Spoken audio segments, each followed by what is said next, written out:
Block party, claps and double digits. Got the Barclays clicking, the whole block is with it. Left a lot on the table, now we coming to get it. The shook one's gone, we too Brooklyn strong. Can't stop, won't stop from the Brooklyn block. B-R-O-O-K-L-Y-N, B-R-O-O-K-L-Y-N, B-R-O-O-K-L-Y-N, B-R-O-O-K, we wildin'. Okay, we wildin'. Okay, we wildin'.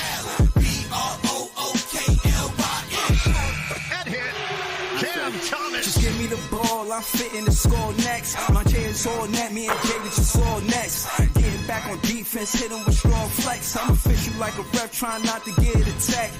Can we go hard on Brooklyn? That's a promise. Watch me like a Cam, cause it's my time. Make you watch me like a Cam, cause it's my time. Switch, they can't guard me, especially side the Barclays. Spin twin crosses, I can score with both hands. Midi flawless, and I get to play like an artist. I'm a boss smith, so you should respect my handle. I see the big picture with the Nets like a mantle. In the future, I see us as Shamsu, and when we do, I'ma do a Brooklyn dance move. To stir that whole Millie rock like a fan do. That's a bet like my parlay on FanDuel. B-R-O-O-K-L-Y-N, B-R-O-O-K-L-Y-N, B-R-O-O-K-L-Y-N.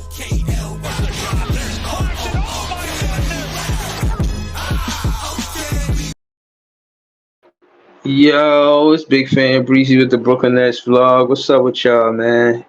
Yo, I ain't see all of that USA game, but I seen some of the highlights. And for Curry to be playing at a level like this, getting into the league 09, it's just incredible, man. I went back and looked at that draft. He the best player in the entire draft. You could argue Drew Holiday or maybe James Harden, but for him to go 7th pick, it really goes to show that it's not all about getting a pick. It's the culture that the franchise is building. Do they build around that player or not? A lot of things factor into Curry being as good as he is. And, man, that dude is a great three-point shooter. But, you know, USA takes the win.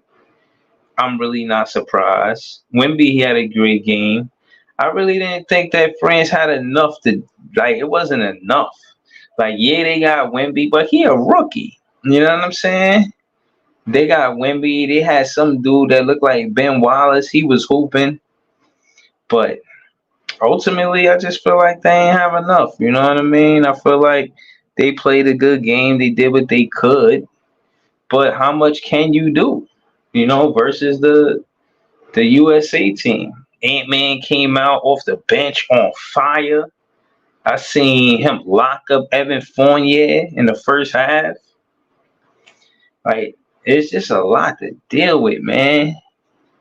The best players in the world play in the NBA. That's why I like the Olympics. The Olympics kind of tell you who's who and what's what. Very interesting, man. Very interesting game.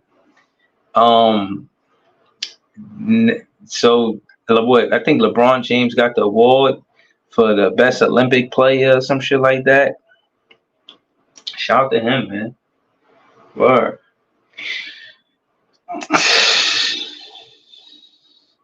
They had more of our veterans there. It'll be interesting to see who's going to be at the next Olympics in 2028. But I think Cam Thomas can make it. But we're going to get to that at another time. For now, I'll just give this to Team USA their flowers. Y'all deserve y'all flowers, man. Y'all went over there in Paris. play France in Paris, and y'all did y'all thing, man. You know what I mean? So shout out to the USA. Excuse me, shout out to all of them. I seen JT even get some run today. That was nice. That was nice to see. Um, but yeah, it really is interesting to know that that level of basketball will continue to be competitive. I don't think that it's going to tone down. I think it's going to tone up. Players like Anthony Edwards who be talking shit, like he just turning up even more, man. He make it more entertaining to watch. Um, Booker, he had a good game. He was on a heater. Uh, I had seen this crazy pass by LeBron James. It was like a behind a back pass between two defenders that I think went to Devin Booker. Bruh, this shit was amazing, yo. Like absolutely amazing. Um, but yeah, it's good to it really is good to know that it feel like the best competition is in the USA, and now they about to face each other, and it's friction brewing. I don't know if y'all seen what happened with Shea and Jamal Murray, but Shea Gilgeous-Alexander definitely threw some shots at Jamal Murray, like, yo, you robbing without Batman. Basically, like, you only nice if you got Jokic on your team. So it's gonna be something.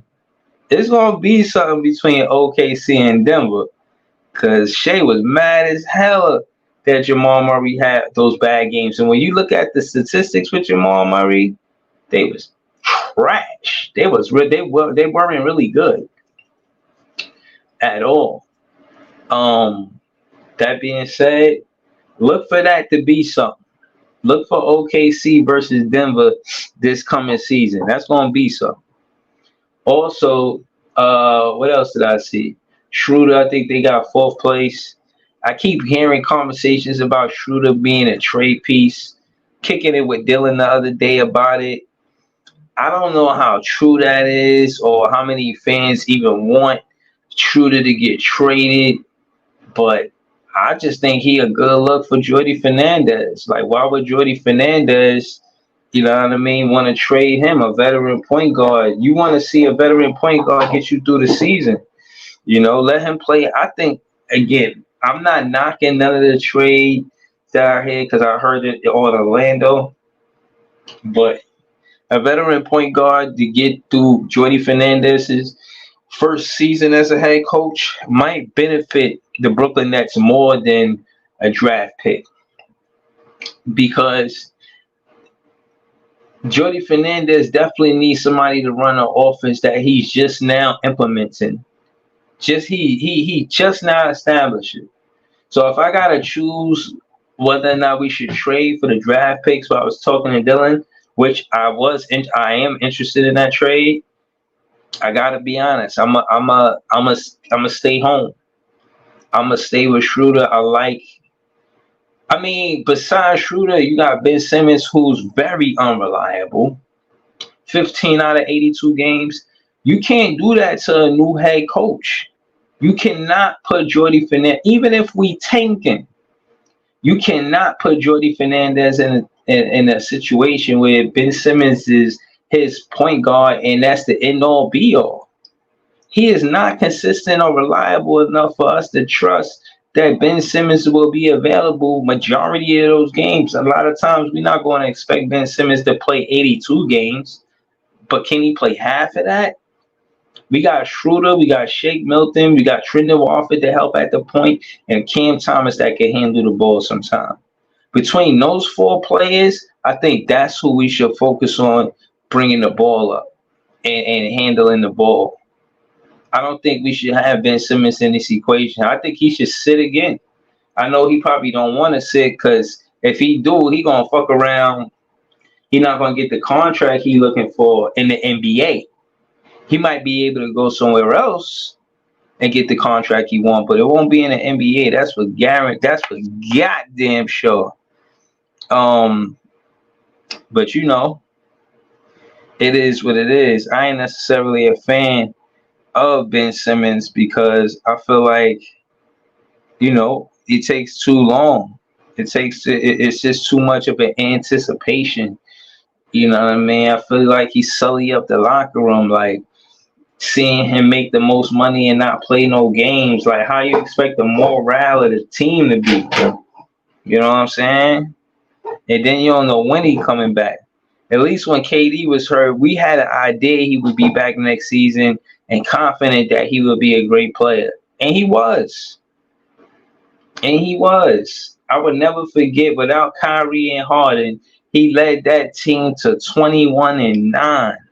A 21-9 record. That is nice. Every 10 games, we were 7-3. We were 7-3, 14-6, 21-9. Then Kevin Durant got hurt. Then it went all bad versus the Miami Heat, I believe. But shout out to Kevin Durant. He was even out there hooping. He was out there hooping. You cannot leave Kevin Durant open at the elbow. That shit is money. You leave Kevin Durant open at the elbow, 9 times out of 10, it's going to go in, man. That is the most dangerous person to leave open at the elbow, man. That ass. Word. That shit is tough. But yeah, man, that's how I feel about the USA team, you know what I'm saying? Now, I don't want to hype this up or go the wrong way with it, but I listened to the Ace Bailey Dylan Harper conversation again, and basically Dylan Harper said his favorite player is Cade Cunningham.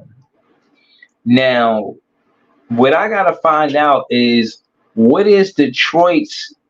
Do Detroit have a high draft pick going in the 2025 season? Because if he do, then maybe Dylan Harper is off the table for the Brooklyn Nets, and he goes to the Detroit Pistons. And the only reason why I say that is because Cade Cunningham. He said Cade Cunningham is his favorite player. Dylan Harper said Cade Cunningham is his favorite player. This is the only reason why I'm starting this. And had he never said that, I would have never said what I'm saying. But is it fair for Big Fan Breezy to say that Cade Cunningham could go to Detroit? Is it fair for me to say that? Is it? I said Cade Cunningham, not Cade Cunningham. Can Dylan Harper go to Detroit? Would he be a good fit there? Would they want Dylan Harper in Detroit with his favorite player being Cade Cunningham? I don't know, man. Another interesting thing I seen was Ace Bailey. He was like, his favorite player, Kevin Durant, and they asked him about the championships, and he was like, yo, at least he got it. You know what I'm saying? And it made me think, what kind of, think of Ace Bailey, like, if he get drafted here, would he want to commit here and stay here? These players are so young. It's hard to say what they will and won't do. But one thing's for sure, two things for certain. The Brooklyn Nets are trying to build something here. So we definitely gonna be looking for a player, you know what I'm saying, that want to help the Brooklyn Nets win their first championship. You know what I mean? Who else? Okay, let me see. Jordan got the Bulls their first championship. Jokic got Denver their first championship. Yo, what up, Harlem? Yo, what's good, Breeze? Chilling, man. Just talking basketball. Did you see the USA game? My boy Steffortless. My boy Steph Yeah, you make it Curry look with the effortless, shot. right? Yo, he went crazy, bro. Steph Curry with the shot. Yeah. Nah, he a hooper, bro. He's a hooper, nothing without a doubt about it. So you did watch the game. Of course, no question. All right. So what? Let me ask you this. For a rookie, how did you think Wimby did before we talk about the USA team? I think Wemby did phenomenal. Wemby did phenomenal. The other kid that dunked on LeBron, I forgot like how to pronounce his He looked like Ben name. Wallace or some shit, right? Yo, he played phenomenal. I'm gonna be What's honest up, with you. John? Shout out to USA. But if Wimby and that kid I just named, if they had any type of help, France would have won that game. Okay, say why. Tell me why. Why you feel like that? Wait, Well, don't you feel like they did have help and we were the better team? I mean, talk to me. not well. That's what I'm saying. Like only Wimby and that kid was cooking. The other little light skinned dude that played so good against Germany, he didn't show up. The other dark skinned dude off the bench with the dreadlocks, he didn't show up. Fournier didn't show up. They needed all of them dudes to show up. The same guys that showed up against Germany, none of them played good. It was only Wimby and that other dude. So if Fournier, the other dude, the lights, if all of them show up, it could possibly be a different turnout, or it would have been a little closer, in my opinion. But you can't Okay. have two people show up to the party. You feel what I'm saying? On US Yeah. side, you had LeBron cooking, Booker was cooking, KD had some moments, Ant Man had moments. You know what I mean? It was like a plethora of guys, and then you seen what Kerry did. So it was just more US guys that showed up to the party than France, pretty much. But I was proud of Wemby, man. He dropped like 25 points. He did excellent, bro. He did excellent. Mm, He got nothing to hang his head about. fair Nah, points, that's man. what's up. Bro, shout out to John. John on the panel with us. Yo, John, What up, talk to us, John? man. Hey, Did you hey, see the all. Hey, USA Breeze. game? Yeah, I did, man. It was whoa. It was a trip. Oh, okay. So tell That me. shit was magnet ball central, bro.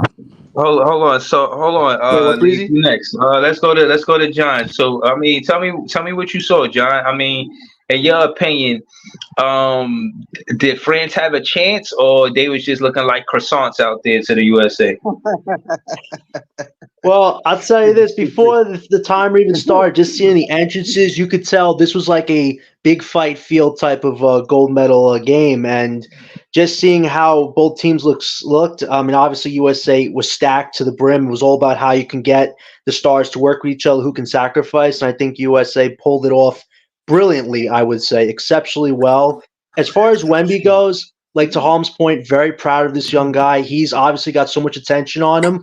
But to me, what stuck out was when they lost. You just see him going to, I think, his mother and just hugging her, and he felt disappointed. He felt like, I wanted to win this. I wanted to show all these guys of the old guard that I am the new guard. That to me is what stuck out. And I look forward to seeing what Wemby could do in 4 years when he's leading France again, man. That was quite exceptional performance. USA Yeah. killed it. I mean, Stephen Curry, man, GOAT, legend, one of the best of all time, greatest of all time. This guy is a trip. I mean, the 3-point shots were crazy. That last one where he had two guys defending him and he's just dribbling the ball and he shoots it up and it lands. I mean, there's not enough said about how revolutionary he's been to the sport of basketball. And he went out with LeBron and Katie on a huge note, man. Props to USA. They represented very well. It was a great game. Yeah. Yo, shout out to that. And just to that, before we go to leave, I just want to say I like that because that's the history of the changing of the guard. Jordan, he got that work from the Pistons and other teams that was better than his team before he actually won anything. So I'm saying that to say rookies like Wemby, they're gonna be great in their individual play, but for them to actually assemble a winning team, it takes time. He did his thing. Shout to him, but not to be long winded. We're gonna go to Leaf. Shout to Leaf. Did you watch the game, Leaf? Yeah. I caught the fourth quarter. I caught the fourth quarter of that game, but what I What's was good, Lee? what's good with y'all. What I was laughing about was immediately after the game, somebody had posted Steph Curry leads team USA to what I think he called that shit scripted Gold victory, medal? scripted gold Oh, medal victory in the Kobe ritual. Notice that he had 24 points on 8 made shots. So somebody had pointed that out. So I don't know how that happened. How he just magically had 24 points on 8 made shots. So which was crazy to me. Like the What? last three, What you said? What? the last What three you that he said? hit. Nah. 4 points on The eight last made three. shots. Yeah, on 8 made shots, bro. Like he had 24 points on 8 made shots. They called that shit a fixed Kobe ritual. So You said what? Hold on, say that again. they called it a fixed Kobe No, no, no, ritual. no, no. But you say he had how many He had points? 24 points on 8 made 24 shots. points on eight Yes, shots. on 8 made Oh, okay. shots. Yeah, so Okay. they called it yeah, it's funny how they drew it up. That's ice. This the Steph fans is obviously pissed about the MVP. They pissed about that. Who I won the thought I like MVP? they gave that shit to LeBron, LeBron. which I thought Yeah. was some bullshit, Oh, man. Because okay. Yeah. Without Steph shooting, bro, like we got a bronze medal. Like this country Seriously. got a bronze medal. That's Facts. just a fact. So I mean, yeah, it was what it was, man. Steph doing something that we all knew he could do all along is that shoot the lights out of the basketball. Once he hit that step back shit, man, he just threw that shit up with 2 hands, and that shit went in. I left the room. I was just like, yeah, this shit's a wrap. Because I thought France was actually making a comeback, but I mean, even still, I was like, all right, but Well, it wasn't no France. takeaways from this whole thing, man. I ain't really give a shit about it, man. We were Well, supposed to Lee, win, man. France actually made a comeback. It was actually 89-92, and then that's when Curry actually went off and hit like the 4 threes. So he hit the first one that made it 95-89. France turned the ball over. Then I think they fouled Ant Edwards or something. They fouled somebody, and then they hit 2 free throws.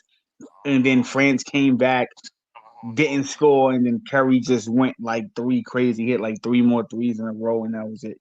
But that first three to give him like that little 5 point, 6 point cushion, that's kind of what did it. Because remember, prior to Curry hitting that three, I don't know if y'all seen it. A little white boy on France, he did like a behind the back move and hit a shot and started talking to Curry. And then when Curry hit the three, he pointed to himself He like, did "Nigga, do don't that. poke the bear." You woke the So like giant. that's what, Which yeah. which So which was like, crazy to me because that's the yeah. second game in a row some shit like that happened. Bogdanovich in the previous Oh game yeah, did yeah, the yeah. he Facts. did the Mello shit, bro. Like Yeah, Mello and facts, Keon facts, was sitting courtside. LeBron got had facts. mad at it, bro. Like I'm like, yo, how is it that this Yeah. team is just like going through some crazy ass like overcoming shit, bro? Like LeBron bitch ass Yeah. got dunked on, bro, for trying to take a charge with authority. I ain't gonna I ain't lie, he gonna got front, crammed yo, on. bro. I ain't gonna hold you, nigga. That's going right on my wall poster, bro. I'm putting That's a that right fact. on the That's wall. a That's fact. I'm That hilarious. is framing a that. fact. I'm LeBron got that's framing that. crammed on, bro. Facts, Crammed bro. on. That shit was hilarious. funny. I'm putting that right on my wall, Thankfully, it my was just nigga. the Like facts. Olympics. Not The America. internet was on it, bro. Like instantly, I bro. don't Like care if they it's was. the Olympics or not, bro. The fact that I Yo, dunked on LeBron, nigga, that's going right on yeah. my wall. I mean, it Yo, wasn't a somebody, bad yo, defensive block, from you know, Braun. it's funny because it's funny. Next Twitter got a Sorry hold about of it, that. and they brung back that picture where Claxton was dunking on LeBron in LA. That shit was hilarious. It kind of reminded me of Yeah. that same dunk. He got That dunked on a couple times. Nah, I ain't but gonna remember lie to Clax you, dunked bro. on him. Remember Yeah, but Clax? LeBron didn't Yeah. fall though. It was over On his the head That's alley still. how oop. that shit looked. That shit looked like that's how it looked to. But it was different because it wasn't no charge, Right. and it just Claxton got higher than LeBron. Like you jumping, but I'm jumping higher type shit. Know what I'm saying? You know what I like Like about FIBA, bro? I'm gonna tell you what I like about FIBA. FIBA don't got all of the tic tac rules. So if you and John watched the whole game, Breezy, remember when Say that Wimby again. went up Say that for a again for everybody that's in the chat, bro. FIBA don't got all the ticky tack goddamn yeah, rules. They let them yo, bro, I niggas play hate in the that. fourth quarter, and there was a Yeah, lot of they let them thuggery play, going bro. on. Nah, I'm gonna tell you why. Because one particular play that stood out to me that would have got overturned in the NBA.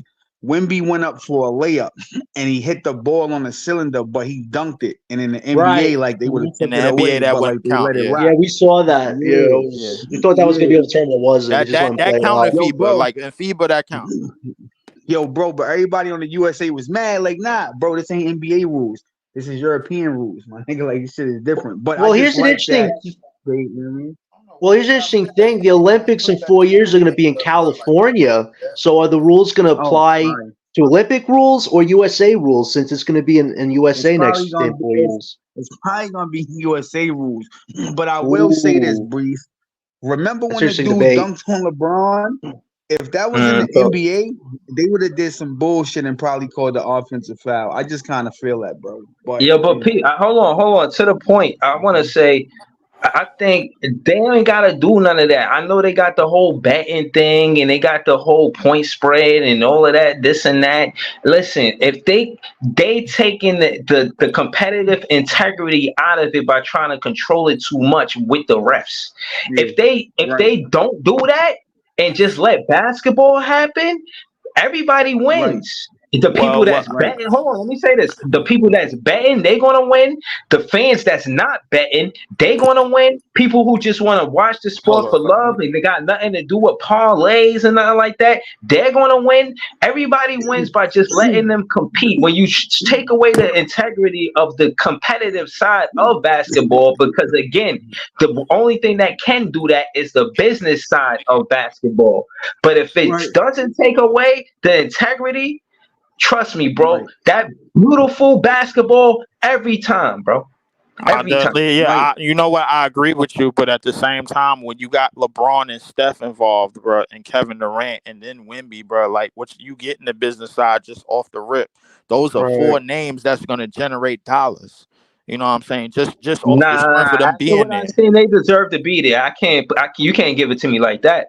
No, no, They no, no, Curry no. But deserves to no, be let me there. finish. KD deserves to be there. Let me finish the point. Those are four names that's going to generate dollars no matter where they playing basketball at. So the thing is, and notice that the commissioner was at the game. Notice that the commissioner of Nike was at the game, bro. These is the same motherfuckers that keep niggas like Kyrie and Jalen Brown off the team. So the thing is, bro, like it's definitely schematics, bro, and it's definitely business interest involved, bro. At least for the USA part of the USA portion of the whole Olympics, bro. Trust me, bro. Like it's definitely in that because Nike is getting a crazy amount of bricks out of this, but because they sponsoring not only the players on this team that's under Nike, they sponsoring Shakari Richardson, who was running who I think that she did the 100 yard, bro. I ain't gonna lie, she was just killing shit the whole entire time, bro. The whole entire time, this whole entire year, bro. Her comeback year has been going unnoticed. Yeah, She got her Nike shit back, and a bro. whole bunch of other athletes, bro. That's in it, like swimming. What was it? The Ledecky chick, man. Like she won like a whole bunch of medals. Obviously the gymnastics team, bro. Like so they like Nike got a hand in all of this shit, bro. Like in terms of the U.S. So and LeBron, Steph. They at the LeBron is definitely at the forefront because Steph is Under Armour, but LeBron, KD is at the forefront of that because they under Mm. Nike as well. So the Look, Can thing I ask is, y'all bro, a listen, like listen. question, yo? I feel you. Listen, I feel you on the stats and the facts of that. But what I'm saying is, do they play up the par to represent the USA or not? Fuck the politics and what kind of power they got. Are they actually still hooping? And I gotta say, Yeah, we got the gold. If we went they out there still and did some hooping. shit like what Mikal Bridges and them did when they played for FIBA, then I'm like, No, oh, they no, gotta go. no, But no. Rich, hold on, and I'll lay in a plane saying this. I don't think they should be there next 4 years, but I think this was the last time we will see them together in the Olympic Games. All I together. I agree. don't yeah. think we get Curry, I LeBron, and agree Well, with AD that. again. hold That on, don't hold on. that don't I happen. agree with that. Wait, And was So wait. one hold more on, point I no, want to that's make. but that's what I'm saying to you that it made sense for them to be there for this Olympics, but next one is it don't make sense for them to Wait, be there. Yeah, yeah, wait. but I'm gonna say Right. this. In the next 4 years, they'll probably all be retired. that's a fact. Them like Steph, KD, and probably Curry. But Eh, Ant I, Man, Ant Edwards, bro, Tatum.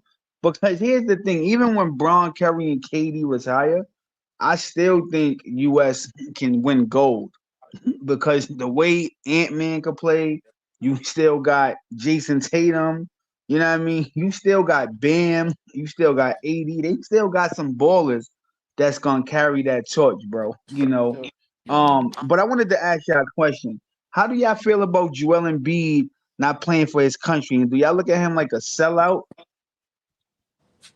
No. No, I mean, like Embiid had the choice. He chose America, and honestly, good for him he did for the being same thing Olajuwon did.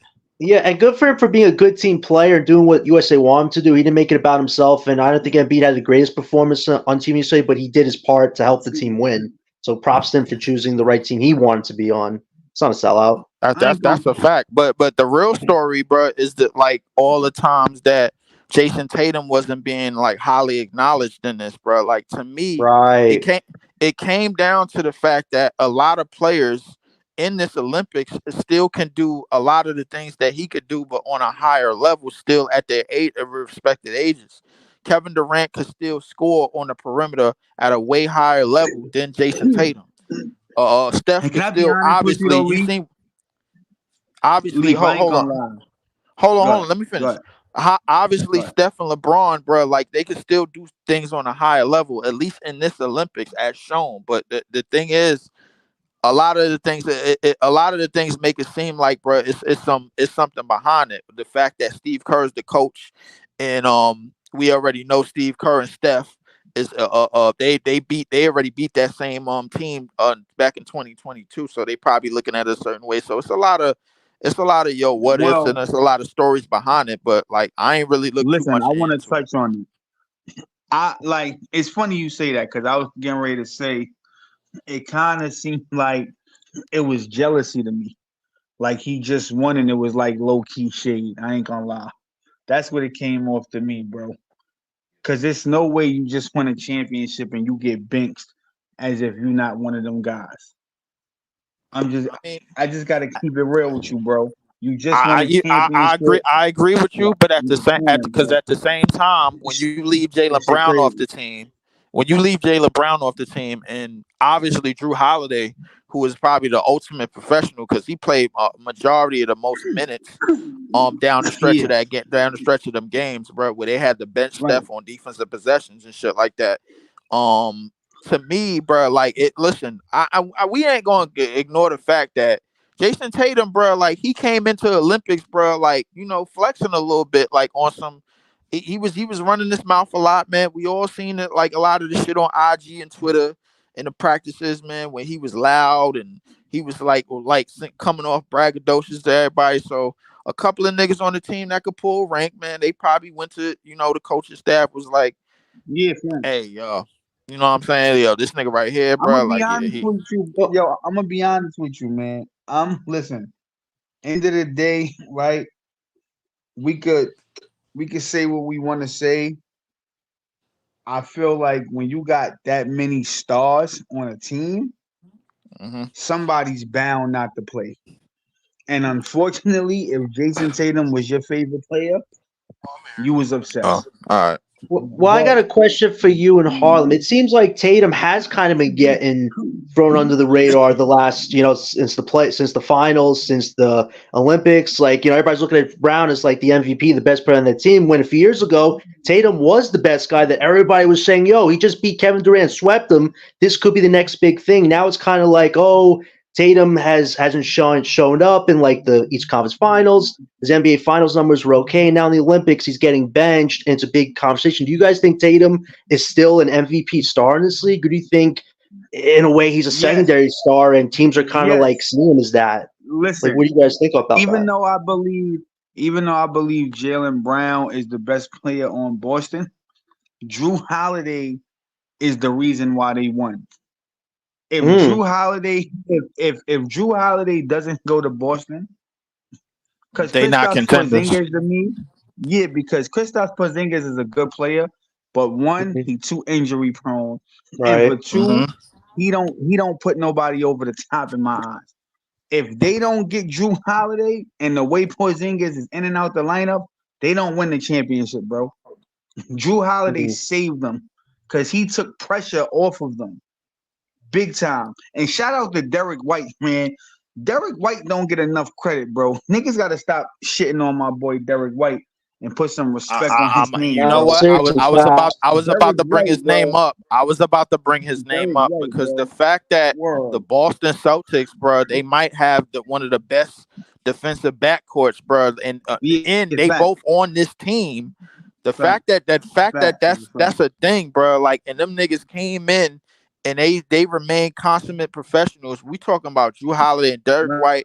They came in, they right. played ball, and they wasn't all on no crazy type of shit, man. They was Right. out Right. there just willing to sacrifice for the team.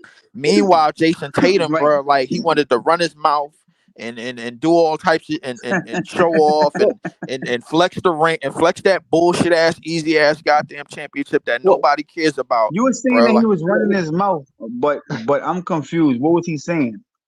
it was a lot of I didn't even hear him say nothing. stuff he was saying, bro. Like it wasn't really like loud stuff, like, but it was more verbatim of him like talking a Oh, whole lot more than he was talking before. You know what I'm saying? Because oh, okay, okay. he been on them teams before, but the thing is you didn't hear him as much, bro. He was more silent. He was more all right, you're cool, calm, that type of thing, bro. Like now that he got the championship, it seemed like like Jalen Brown, Drew Holiday, Derek White, them niggas remain humble. That's the one thing that we Right. liked about them niggas, bro. Like well, when well, Jason Leaf. Tatum started running his mouth, that's when we was like, oh, yo, you fake Kobe, and you want to be a part of these moments, bro. Like the real reason, bro, why you won a championship is because of Drew Holiday and Derek White. Right. Well, Leaf, given the fact that Tatum has not been as humble, and we've seen different comments on that, and the other guys are humble, do you think Tatum still wants to be on the Celtics long term and be okay with Brown taking the spotlight on him? Do you think Tatum eventually wants his own Hell team yeah. where he lets his Yo, resume bro, show let up me and tell he's you the this. main guy? No, like I mean, I'll no, no, give no, it to you in a no, second. I'm no, messing no, with no. you for now. I can't say that because the thing is, they're all of them niggas signed for big money. That like you got two $300 million contracts on one team, and Boston seems to be the only team that could really like go in the luxury tax and afford it. But by the time them niggas start digging into them contracts and they start paying them dollars off, of course somebody gonna get traded. Right, Will it be but do one you of the two? think Will Tatum it and be Brown are like a brotherhood, or do you no, think that no. they're still I competing think with each Tatum and other in a Brown. sense? I think it's a chance that Tatum and Brown could stay together, just like it's a chance that they could separate. But at the Okay. same Yo, time, bro, like John. I don't think it. I no, and I want to land the plane by saying this: by the time they separate, I think they're gonna be going places in their careers where they no longer number one options or number one or number Ooh. two options. Okay. All right, we'll get to that in a second. Harlem, what's your response to that? Do you think Tatum wants to have his Nah. own team, or do you think he's content So with being a second guy on a championship team? so at this point, I feel like if they split up, I feel like they could split up. Pretty much, they wanted to just do what everybody thought they couldn't, which is win a Right. ring. So Mm-hmm. now that they won a ring, I think if they never win again together, it don't matter because they got the monkey off their back.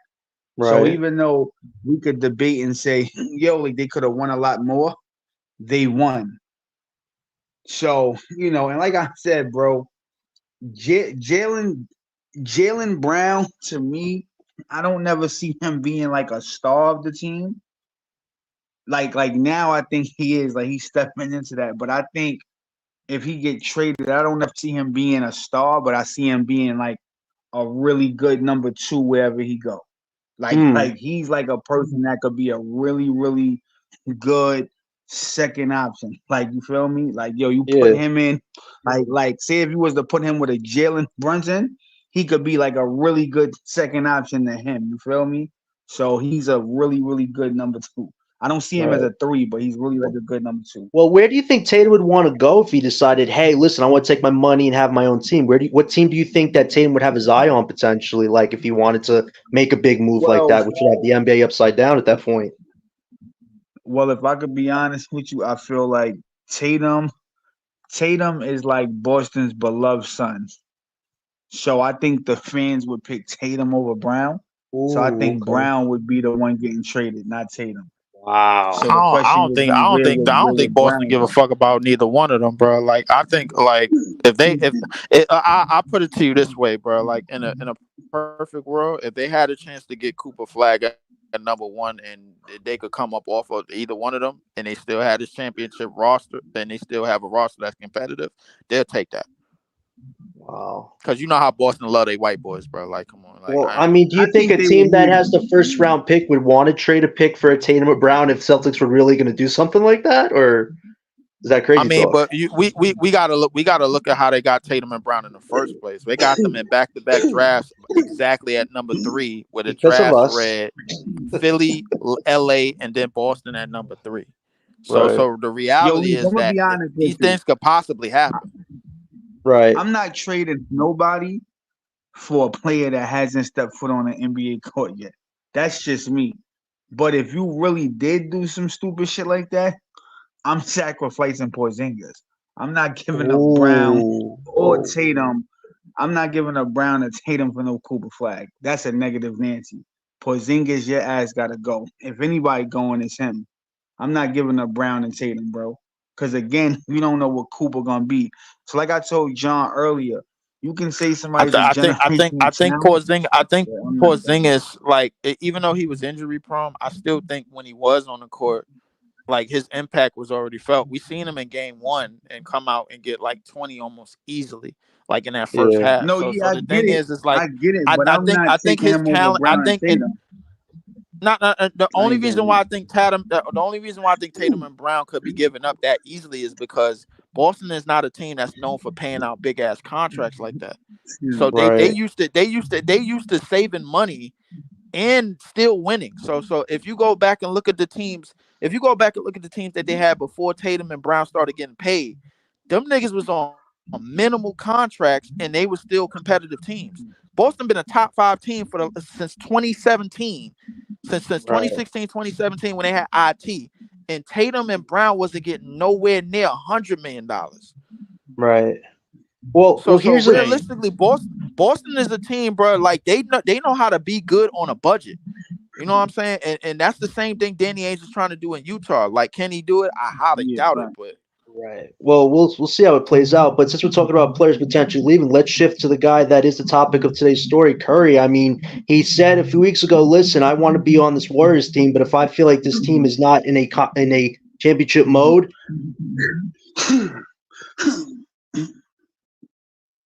I'll I be might you. honest Do you with think you, he's bro. fine staying on a team that might need 3 to 4 years to get to a championship, which when he might retire?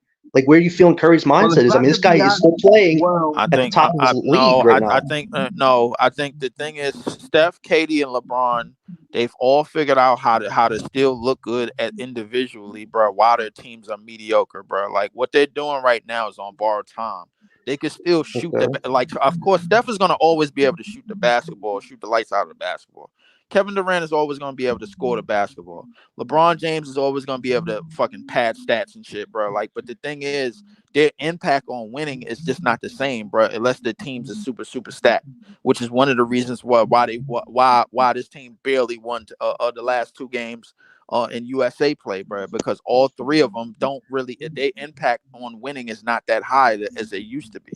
It's just not. You know what I'm saying? But if they have the pieces around them, and obviously, and they have the security blankets, and they have the advantages, bro. Like, as far as roster construction, bro. Like, then they're gonna look more dominant than they really are at their respective ages. Right. But as Well, of the reason right I to be bring now, that, honest with you, Lee, Draymond already said he's retiring in 2 years. He went on his podcast and said that a few weeks ago. He said, I only got like 2 years left. So wow. realistically, I think Kerry is gonna retire. I mean, sorry, and not retire. I think he is gonna be traded. Mm, So when you look at their team, they got Buddy Hill, they picked up DeAnthony Milton, and they picked up Kyle Anderson.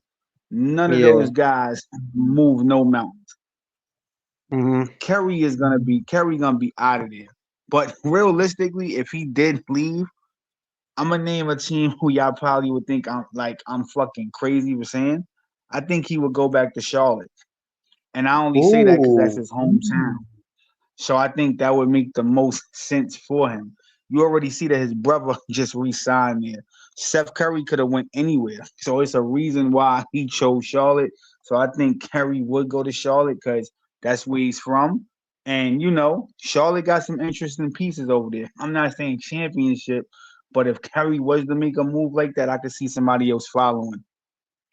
Honestly, I could see I said, that. you know what, Harlem, bro. I was thinking the same exact shit. I think Charlotte might have been a destination for like a maybe like a 1 year farewell tour or some shit like that, man. I could see that happening. I could definitely Yeah, see that happening because it's his that's where he's from. hometown. Yeah, that's where Yeah, he's it's his from, hometown. So it and makes his sense. pops played there, shit like that. Like I understand that. My thing is Yeah, like it makes I'm not really like, to me, LeBron, KD, and Steph were like, I think obviously they all on borrowed time because neither one of them like could barely get out of the damn first round anymore. So like the thing is, it's like right. teams. It's teams, bro. Like that's way more young and way more athletic and way more defensively Yeah, sound and way more better than the teams that they yeah, playing on, and any team that they're gonna go to in the future, bro. Like in the next couple of years, Steph is what 30, right. 36. I think KD I will 36. say this to you LeBron though, about to be Lee. 40. Out of LeBron, Steph, and KD, I do feel like KD got the better team, Yeah. in Right my now, opinion. I As agree. far as I wouldn't say the Suns are better. I think they got better getting 2 point guards, but still they don't have a lot of length, and they're going to be competing with a lot of no, younger no. teams that still have a lot of great I'm players on their no, no, teams. no. I'm not talking about all the teams, John. I'm just talking about LeBron team, Curry team, and Durant team. Out of those three players, I think Durant got the better team out of the three teams. I mean, if you're I'm talking not about talking from about a scoring the standpoint, I agree with you because Booker can still drop 40 to 50 with him when they're No, I'm playing just well. I can agree talking, with you to bro. I'm that. just talking about the team. If you look at Golden State, bro, they have no team. If you look Right. at the Lakers, they have no team. Well, the Phoenix, reason why I brought up Phoenix Curry still is got a because team. Jonathan Kuminga apparently wants a $224 million max extension to stay with them next year. And I don't know if Curry's Nah, content giving I one don't guy know that type about of that. money. Like, I what are mean, your thoughts yeah, on you that? talk to me.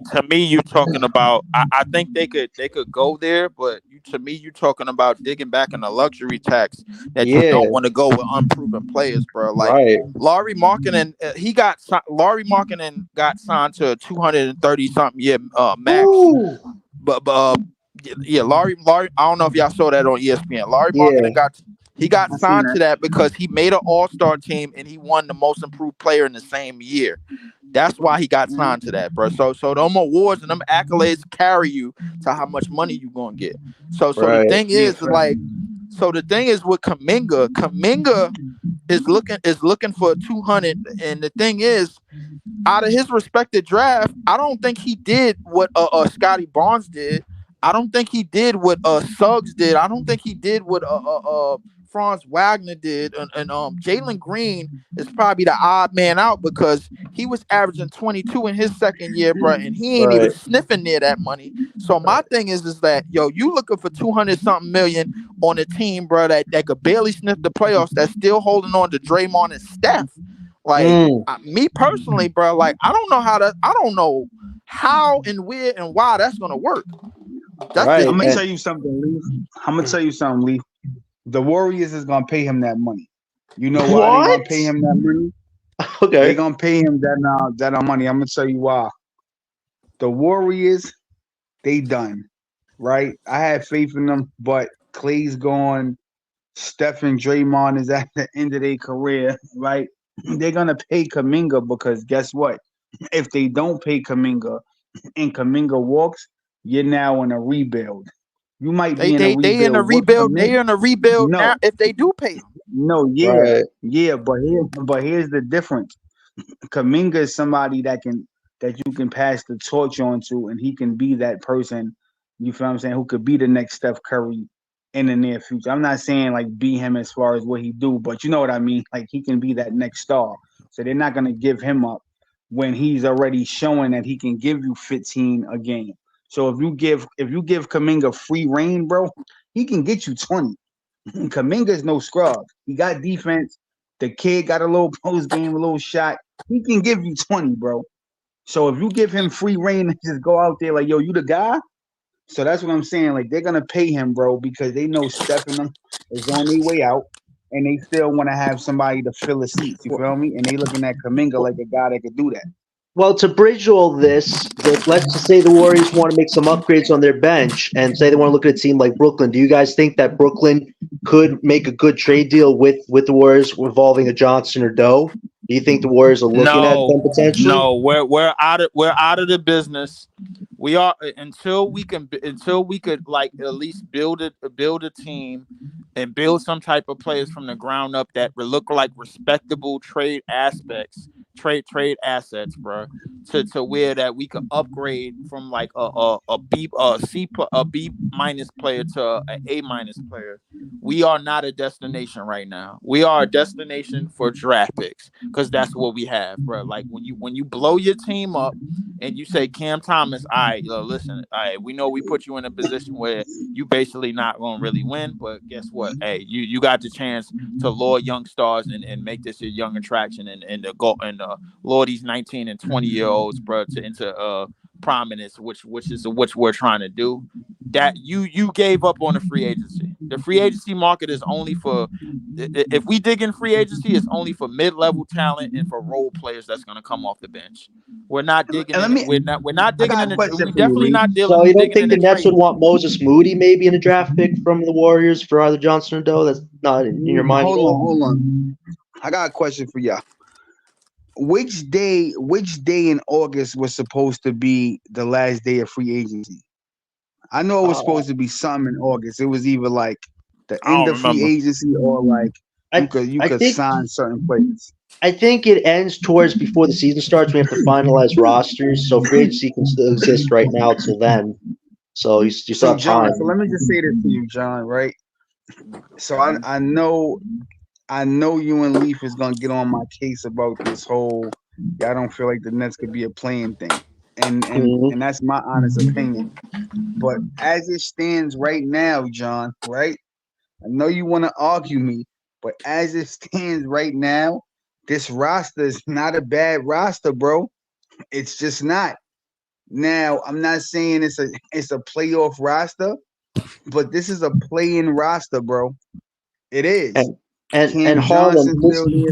And this is Harlem. why. And this Harlem. This is wait. If Let me go this is first. a play, if this is a play-in roster, we run the risk of messing up what we traded for, and that is future talent. yo, Leaf. I'm not debating that, but what I'm saying is, if these guys is on the roster like they currently are, the Nets is not gonna sit these guys. They're gonna play these guys, bro. They're gonna play them. So what I'm saying is, how y'all feel as of right now. Schroeder's on the team. Cam Johnson's on the team. Bogdanovic is on the team. Finney Smith. These guys are not going out there to lose, bro.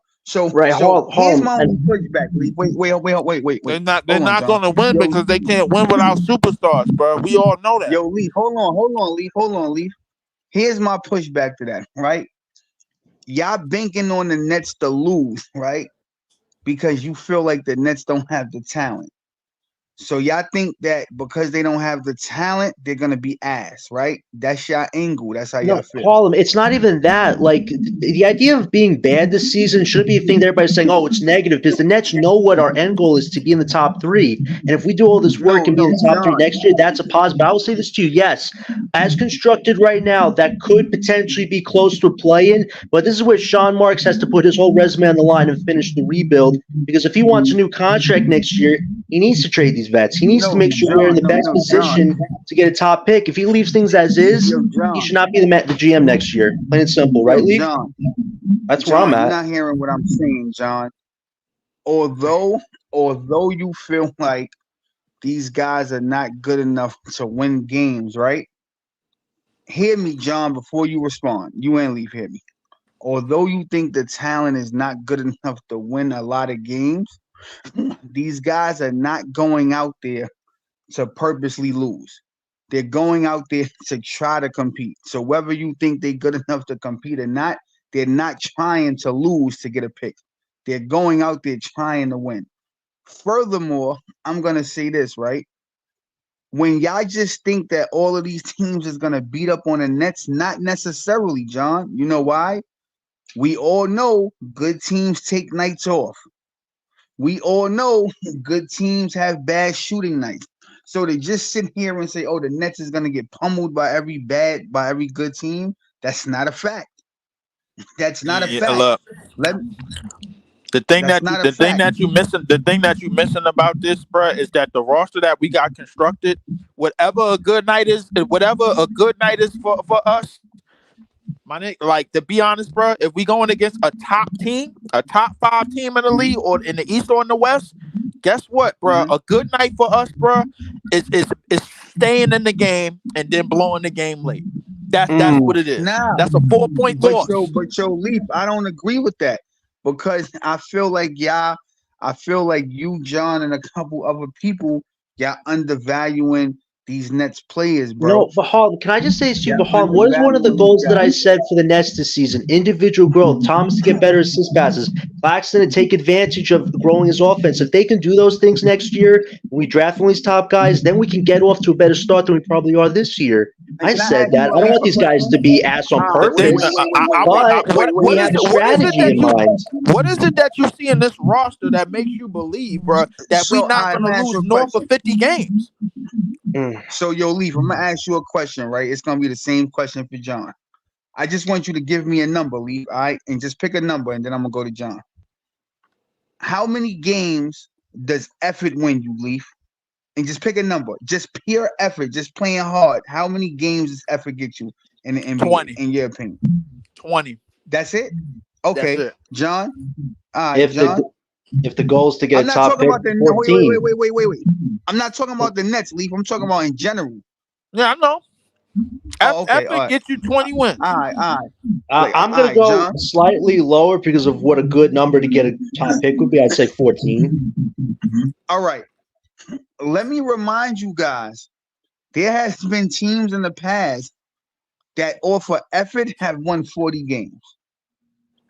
And if y'all dare debate me on this, we can go back to we can go to the stats because there's been teams, And bro, those teams are that just a couple of and teams. The Hawks did it a couple of times.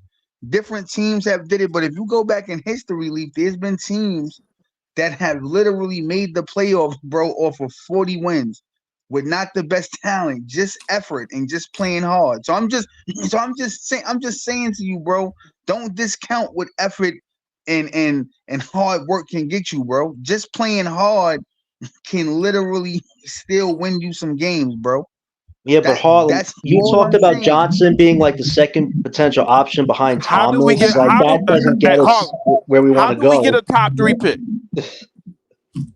So I feel like, all right. So I told John, I think the realistic window is probably the third and like third and up. You feel me? So anywhere from like the third to sixth pick, I think the Nets could get. In my personal opinion, Third I to don't sixth. think they window like I don't think they window is Cooper or Ace. I think it's more so Dylan and anything past that. In my opinion. I think we could reach You whichever don't think one. our window for everything that we gave away and for Mm-hmm. our roster compared to the other 29 rosters in the league, you do not think our window is Cooper or Ace in a draft, bro, to where Nope. we got we got 4 first round picks. 4 Mm-hmm. first round picks this upcoming draft. If you're Mm-hmm. telling me, bro, that we cannot under no circumstances get a top 3 pick because this team is going to go out there and show effort, a whole lot of effort, and win north of 30 something games and more games that they won last year. Okay, that's fine with it. But if you're telling me, bro, that we're going to do that and that's what we need to do, then I gotta disagree because this is not what we traded for. You do not No, listen, I'm trade. gonna tell you why I You do say that, not Lee. trade 5 first round unprotected picks for Mikal and then walk into next season talking about, yo, we're gonna win games off effort. We are not going to do that. Nah. No, listen, I'm gonna Compete off of why effort's I don't one thing, think. but winning, it's like you Nah, kind of get listen. greedy, though. Harlem, the thing is this: we got 6 No, picks. listen. We're in control of our future. If we try to go with Blaine, it's like Sean's getting greedy. It's like, Sean, why can't you just do the smart thing and do this a Nah, little listen long to term? me. Like, that's not the The best reason route. I don't think they're gonna get Ace or Cooper is simple. Back in the day, if you was the worst team in the NBA, you was guaranteed the first pick. Right. I'm gonna say that again. If you was the worst team, you was guaranteed it. So it would make sense what you and Leaf is saying if the Nets was the worst team this year, right?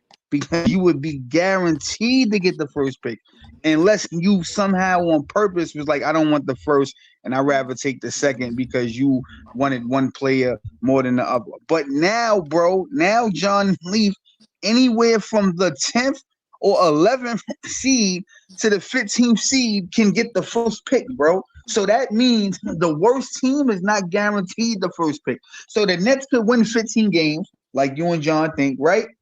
And they could be the fucking worst team. But guess what? The fucking Charlotte Hornets in 11th seed can fuck around and get the first round pick, bro. Because it's like 5 teams competing now. So that's why I'm like, it's no guarantee Brooklyn's gonna get it. So all of this Brooklyn's gonna be this bad. Being that bad doesn't guarantee you Cooper Flag and Ace fucking Bailey, bro. So It's so what you really saying? just a So what you toss-up. saying that Being we a might as top well? So five what gives you us a saying is chance. we might as well compete. We might as well compete and lessen our chances to getting No, in the top no, I'm two. not saying that. Nah, I'm not saying that. I'm just saying don't be so like headstrong on being the worst, because being the worst doesn't guarantee you the first pick. It did years ago. If we was Mhm. talking the Kyrie era when he went to Cleveland, yeah, bro, which I would be saying makes all the sense in the world. But now that you got 5 or 6 teams competing for that one joint, and then it's like, bro, we can't be this delusional, Leaf. It's other teams trying to tank to get Cooper and Ace, bro. So niggas be like, yo, if we do bad, bro, you don't think Charlotte trying to do bad? The Wizards is trying, nigga, everybody trying to be bad, bro. I The think the Nets only ain't team the that's only doing team bad trying to is be the bad, bro. Wizards. I think The only team that's trying to unless the do Bulls bad is trade Zach, Chicago, because this the will be competitive Chicago somewhat. Bulls gave up a whole bunch of shit. They're still trying to get rid of Zach LaVine. They can't. They got rid of Right. DeRozan and they got rid of Caruso. They sent Caruso to OKC. They still got Vucevic. Now I understand. Now I understand what you're saying, but here's the thing: our chances are still high, simply off the fact not only just how our roster is built and compared to name value on the other rosters that are bad teams, but the fact that we have the most first round picks going into this draft. In the That's East. that's a fact. In the East, That's man. the one. That's number two. Number Yep. three is the fact that we came up on a gold mine when we traded Mikal for 5 unprotected first round Woo. picks. That's a gold mine. That's some shit only Danny Ainge and the Boston Celtics can get away with. I don't know Right. how we did it. Let me ask you a question. All right, so let me I'll ask tell you you a how we question. did it. We got very fortunate, and Sean should be lucky he still got a job, and Houston gave him those picks back. That's what it is, ultimately. I'm gonna tell you two things, Leaf. I like Mikal Bridges, right? He's a solid player. But bro, I don't think Mikal Bridges makes that much a difference. Like y'all make it seem like Mikal leaving put the Nets in the shitter, in the words of you, Leaf. I don't feel like Mikal's that good, bro, where I can definitively say, oh, like they gave up Bridges, the Nets is just this much worse. I'm keeping it a buck, bro. The Nets only won 32 games with Bridges. So I'm really gonna think they're gonna be that much more worse. I really don't, bro. I really think it's gonna be other players on the Nets that didn't get the opportunity that's gonna fill the void that Mikal Bridges left. I mean, I'll if be you're honest. talking straight up I'm gonna defense, be honest with you. The only way. Listen, if somehow I'm just being some way. optimistic, bro. That's all. I understand. I understand, but there's a thin line between being optimistic and being crazy delusional. Because the thing, and the line blurs off the fact that when you look at this roster, there are players Mhm. that's just now outside of Nick Claxton. There are players that's just now starting with Cam Mhm. Thomas, Noah Clowney. There are players that's just now getting extended minutes, and their roles has Absolutely. changed with Dorian Finney-Smith and Absolutely. Cam Johnson, bro. They play. If you look at the teams that they came from, they had to play third, fourth, fifth option to superstar players in this league. To superstar players in this league on other teams. So if you really put it all in perspective, bro, and you look at, and I understand it's the East, and that's one of the main people things is people is looking at. Yo, it's the East. Why we can't make at least the 10th seed, but we don't have to be completely shitty. You want pride on the court. I don't want pride on the court because we don't got no talent. We don't have it. You looking at effort. Wait. Can I just add this in? Wait, Harm, can I just add this in to you? Wait, one second, Harm. Can I just add this to you too? Cam Thomas is probably the best scorer on the Nets team right now, right? The thing about this with the draft next year is you got to look at which one of these guys can best complement and enhance Thomas's game. You look at Claxton, yeah, he's making the most money on the team right now, but he's not a co-star type player to Thomas. If you have a Ace Bailey on this team, that's a co-star. If you have a cool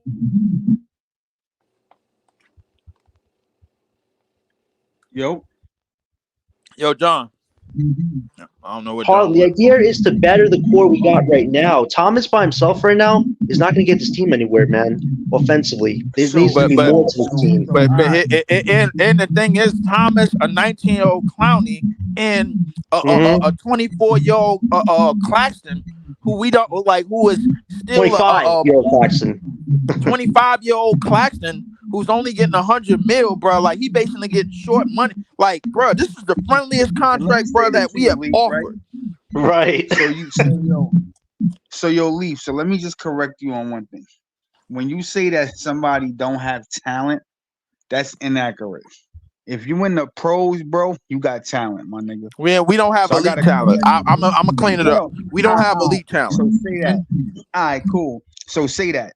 But we don't have elite. We don't have elite talent, and you need elite talent, bro, to win in this league. You need elite talent to win today. You do need that. I'll tell you this, right? I'm gonna go out on a limb, Leaf, right? I'm gonna go out on a limb. And I always tell you that we'll revisit these conversations. And I mean what I say, so I want you to pay attention because we will revisit this. I'm gonna go out on a limb. I got Cam averaging 25, right? 6 and 6 a game, 25 points, 6 rebounds, 6 assists. That's what I got for Cam, right? I also think he will improve significantly on defense. So remember, I told you this, right? Cam Johnson, I got him averaging 15 a game. Right? I got Nick Claxton averaging between 12 to 15, and I got Clowney giving you 12 to 15. So what I'm basically telling you, Leaf, is everybody who y'all think is shit outside of Cam Thomas, I got them dropping 12 to 15 points on a nightly basis. So no need to debate me. Just remember that Harlem said this, and when it comes to pass, we'll revisit this. And if it doesn't come to pass, we'll still revisit this. Because I have no problem saying, yo, I was wrong. But if I'm right, I just want niggas to tell me that I'm right. It's just gonna be a fair exchange. I think the idea for this season though is end game goals. To be in that top five for the Nets who have not had a chance to rub the home. Think about this. He just mentioned individual stuff, bro. He didn't mention right. I know this, but think about this. Ever since the Nets have come to Brooklyn, we've been hosting the draft every year. Not once we have a chance to drop a prospect, man. The fan base needs to experience something like that to feel rejuvenated and to make this feel like a new era in Brooklyn. We're still kind of like in that old newish era of like this is who we got left over. We need to make an impact in the draft next year, man. That's exactly what we need to do. Yeah, listen, Cam is a good scorer, Claxton, good defender, but there needs to be more to that. And both of them are limited, unfortunately. I have faith in this roster. You guys don't. And that's okay. That's just where we differ. All I'm saying is you guys undervalue what these guys can do. And you shouldn't undervalue what they can do because Leaf just made an excellent point, John. He said none of these guys have actually had the actual chance to actually play. So now Claxton is going to actually have the chance to actually do what he's going to do. Warford is going to have a chance to actually do what he's going to do, and et cetera, et cetera. And I just feel like they're going to have an actual chance to do some things. No, Now, if I you just definitely think Thomas and Claxton are going to grow individually, but we need to just see. We need to focus on what our end game, which is to get into the draft next year. But yes, there'll be some individual growth, but we need to make sure we know where we're going, man. This team needs more to compete in the future. no, but here's the thing, John. Right? Again, you don't think that they can compete, but if we being realistic, they're not gonna put a product on the team to just lose. So, like I told you, you guys are banking on them just being ass because they don't have the talent. Cam Johnson's not ass, John. Last time I checked, Cam Johnson ain't just complete trash. No, listen, they're not. These guys. These are role players mostly, and they're not trash role players. But the idea is to maximize value now because Hall in 4 to 5 years, Johnson's not going to be on this team. Doe's not going to be on this team. And I'm gonna These say, vets are going to be and I'm gonna somewhere say else this to competing you, for a John. title, and that's what the Nets Cam need to do is Thomas is not. maximize value at the moment. Hold on, Cam Thomas is not a superstar, but Cam Thomas is a star. Do you agree with that? I think if he keeps improving, he's on his way to potentially becoming that, but he needs to show more. Being a good scorer All can't right. just be Cam Thomas's narrative in this league, and that's why I've been trying to tell you. I think he's got a lot of young scoring chops that would make a lot of stars feel intrigued, but right now, as he is, stars don't want to come here. But if Thomas averages 5 to 6 assists, 6 rebounds, and with 20 plus points, he makes a case where he can be the next 2 years, depending on who we Let draft. me But he ask needs you to a maintain question, the role. John. Why you keep ignoring that his assist numbers went up last year though? But his assist numbers weren't bad towards the end, but there No, was only no, one no, really no, good no, game no, where his no, assist no, numbers no, were good, and no, that was the Cavs no, game. no, no. That's not true, John. I'm gonna say it again. Why do you keep ignoring his assist numbers went up? His assist numbers went from like 2 point something assists to 4 point something assists. Yeah, but that's not a Why you keep huge jump, ignoring? though, No, Harlem. no, That's a no, little no, progress, no, but no, no, he no, needs to no, show no, more during a full no, no, season, John. not just towards No, the John. end. No, John. What I'm saying to you is, you can't sit here and say, "Oh, it's a little jump." Bro. Again, that's my issue with you guys. Y'all don't give credit. Whether you think it's a little jump or an astronomical jump, a jump is a jump. But you'll never give credit. So I'm gonna ask you again. His assist numbers did go up. The numbers showed that. Why don't you never give credit on that though? I want you to give me an I've answer. given Thomas some props for becoming a slight better playmaker towards the end. We had a lot of discussions about that, but the goal for It's not this year, slow. It's I know, no, but no, the no, goal for no. Harlem, the goal for Not this slight. year is for him to do that for a whole season, 82 games. Can he maintain that? If he does, he earns a new contract, hands down, no complaints. John, If he doesn't improve the kid defensively a wasn't little bit, playing. I'm not going to hammer him for that, but it's how he offensively gets better as a playmaker, Harlem. That's the goal for Nah, Thomas this year, not just be a you good just gotta scorer. give. No, but you gotta give credit. His assists went up like actually two and some change. But you focus on he got to be a better playmaker. He did become a better playmaker. So Right, when you right, said but that, you can't hang your hat on a few games though, hold on, Harlem. It has to be a whole hold on, season. I'll hold give him on. his credit a little bit, but First you of have to see all, it for a full first season. of all, first of all, Jack Vaughn was the coach for half the season. Jack Vaughn was not playing Cam Thomas enough. He wasn't really playing him. He was like up and down with Cam, right? Then you get Yeah. Kevin Ollie towards the end of the season. He kind of a little up and down with Cam too. But in the midst of that, his playmaking did get better. So we have to acknowledge when you get better. So you can't come on here and say, "Oh, it ain't really get as good as I felt." Nah, bro, you got to acknowledge it got better. Also, his rebounding got better, John.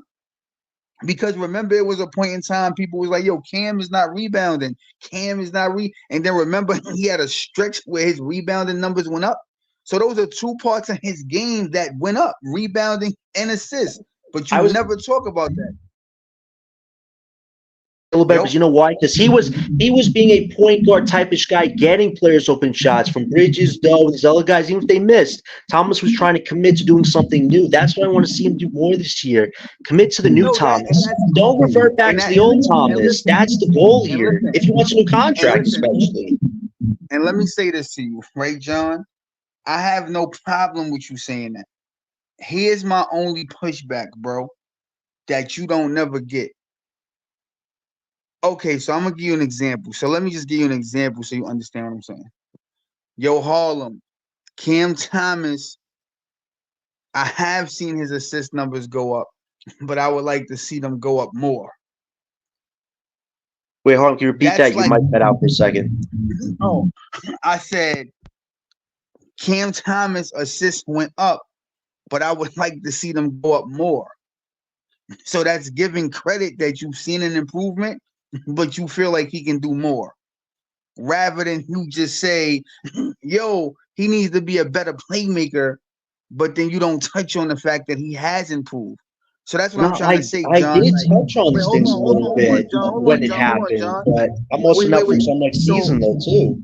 wait. So what I'm saying is, right, y'all got to learn how to give constructive criticism. And I'm gonna say it again. You have to learn how to give constructive That's what criticism. I've been doing, While also, Harlem. hold Listen, on, John. I know BK Hold on, takes John. things Let a me little finish. to the extremity, but that's his takes. Now let me I finish can though. meet in the Now middle let me though. finish though. Now let me finish though. You got to learn how to give constructive criticism, but at the same time, give credit at the same time. So, so you can say, "Yo, Harlem, I feel like Nick Claxton can't shoot, right?" Even though that's how you feel, yo, Harlem, Nick Claxton can't shoot, but he is a good defensive player. But if he started to shoot and he can make shots, that would take his game to another level. So you see how you gave constructive criticism about not shooting, but then you also said, well, he can do this good. But if he can do this, what he can't do, he can take it to the next level. Instead of opposed to just saying, yo, Nick Claxton can't shoot. Nick Claxton can't shoot, but then there's nothing to offside that he can't shoot. It's just negative, negative, negative, and it's never like speaking what Well, he I can would do say positive.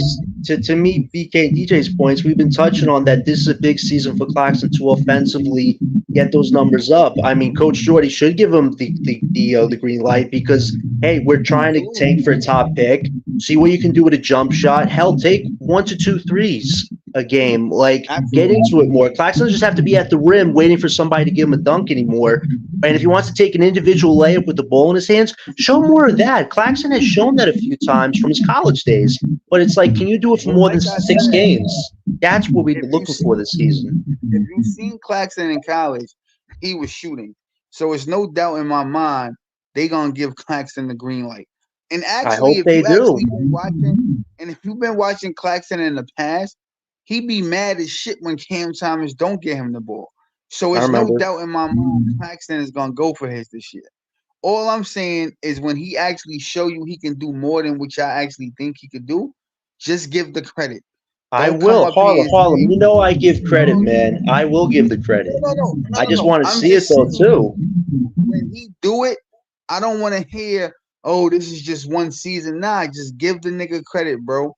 Because again, hey, yo, as a matter of fact, John, since you here, bro, I want to tell you this. It just popped into my mind, like as me and you was talking. Remember how I always told you guys that in an NBA game, people have roles and you have to play that role and you can't go rogue on the role. And then y'all angle is always, yo, it don't matter if you have a role, you still da da da da da, right? If you could do it, you would do it, right? I'm gonna give you a prime example. And if you don't believe me, you could watch the interview on your own. Patrick Beverly came out just yesterday, and you can look it up for your own, John. And he said exactly what the fuck I've been telling you, DJ and BK, verbatim. And this is out of an NBA player's mouth.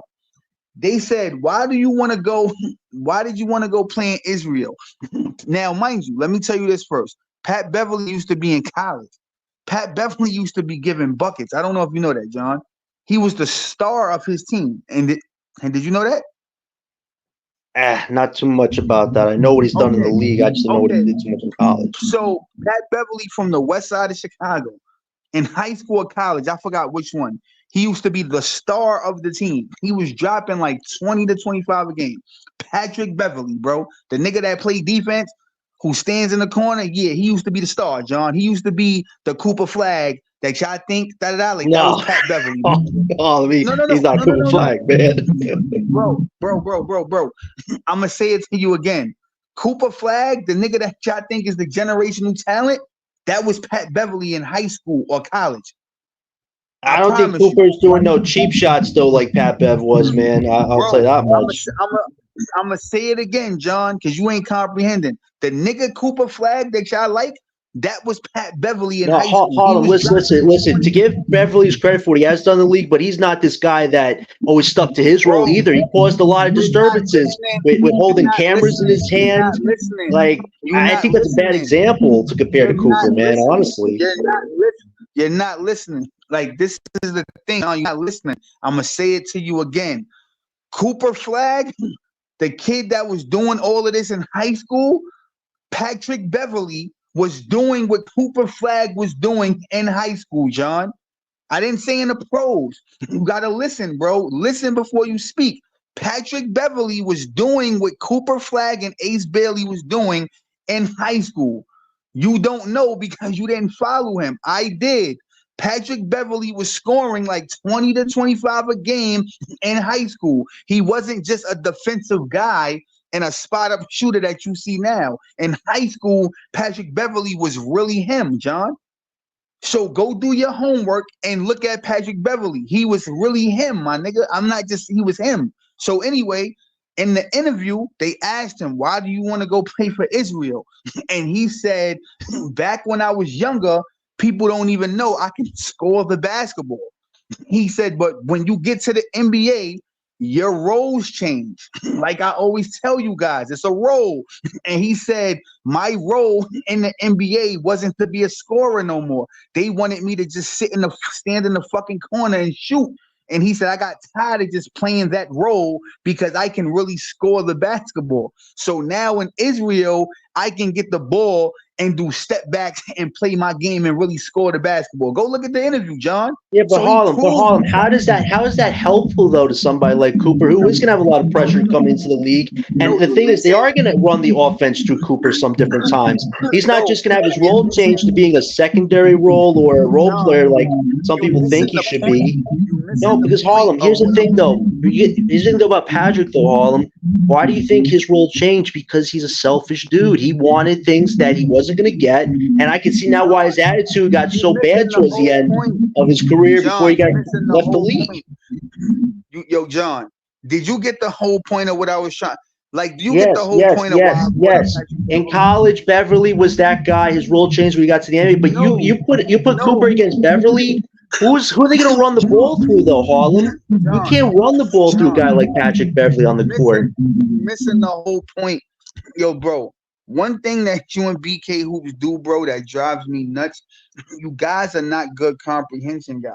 No, Harlem, it's just the example because Beverly is not a guy that you can run an offense through. Yes, he'll get his points in Israel, but how is that better though? How is it better though? That he gets what he wants? I thought basketball was a team sport though. Yo, John, you missing what I'm saying, bro. I'm gonna say it to you again, Scott. Bro. Hey, what's up, guys? So, yo, Leaf and Scott, I don't know if y'all heard, right? Yo, so I'm a hey, Breezy. Try to keep the show going, man. Shout out to y'all. I have to say, hold on, not to cut you off. I have to say, big fan Breezy, save us, please, man. What's going on, man? What kind of chaos y'all causing? No, we're having a conversation. Harlem's talking about comparing Patrick Beverly to Cooper when he was in college, and I'm just saying that's not a good example. Yo, listen, Yo, Scott, I'm gonna say this to you, Scott, right? Because people be having comprehension problems. They're not getting what I'm saying. All right, Scott, listen up, bro. Yeah. Patrick Beverly in high school, right? Patrick Beverly. Wait, I'm glad you're here. I got some shit that I need to ask you. So Patrick Beverly in high school, Scott, was scoring like 20 to... Wait, hold on. He was actually scoring 30. I ain't gonna lie. 38. Let me finish though. Patrick Beverly was a scorer. All right. So thank you, Leaf. In high school, Beverly was scoring 30 points a game. Mm-hmm. I was telling John this, right? So I said to John, and nobody cut me off. Just let me get it off, then y'all can rebuttal. In high school, what Cooper Flag and Ace Bailey is, that's what Patrick Beverly was in high school. I didn't say the pros.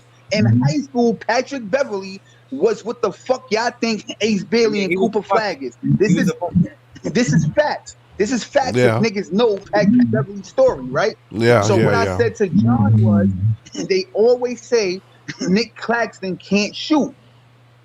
So I always tell these guys on BK and Wild Hoop Show, you have a role in the NBA. This is not street ball. Because Right. you have, like a lot of these guys can do way more, but they have a role, so they can't do what they want to do. So Right. Patrick Beverly can. So I always said Claxton can do way more. He just has a role. So Patrick Beverly just came out yesterday, and they asked him, "Why did you want to go play in Israel?" And he said out his own mouth, "I want to play in Israel because I can actually score the ball and do a lot more. But in the NBA, you have to play a role." And the role they wanted me to play was to just stand in the corner. But don't you think Beverly was his own enemy, though? Let me finish, John. Let me finish, John. So he said, "I want to go to Israel because in the NBA, they always had me play a role. And my role was to stand in the corner and shoot. And I got tired of playing that role because I can actually score."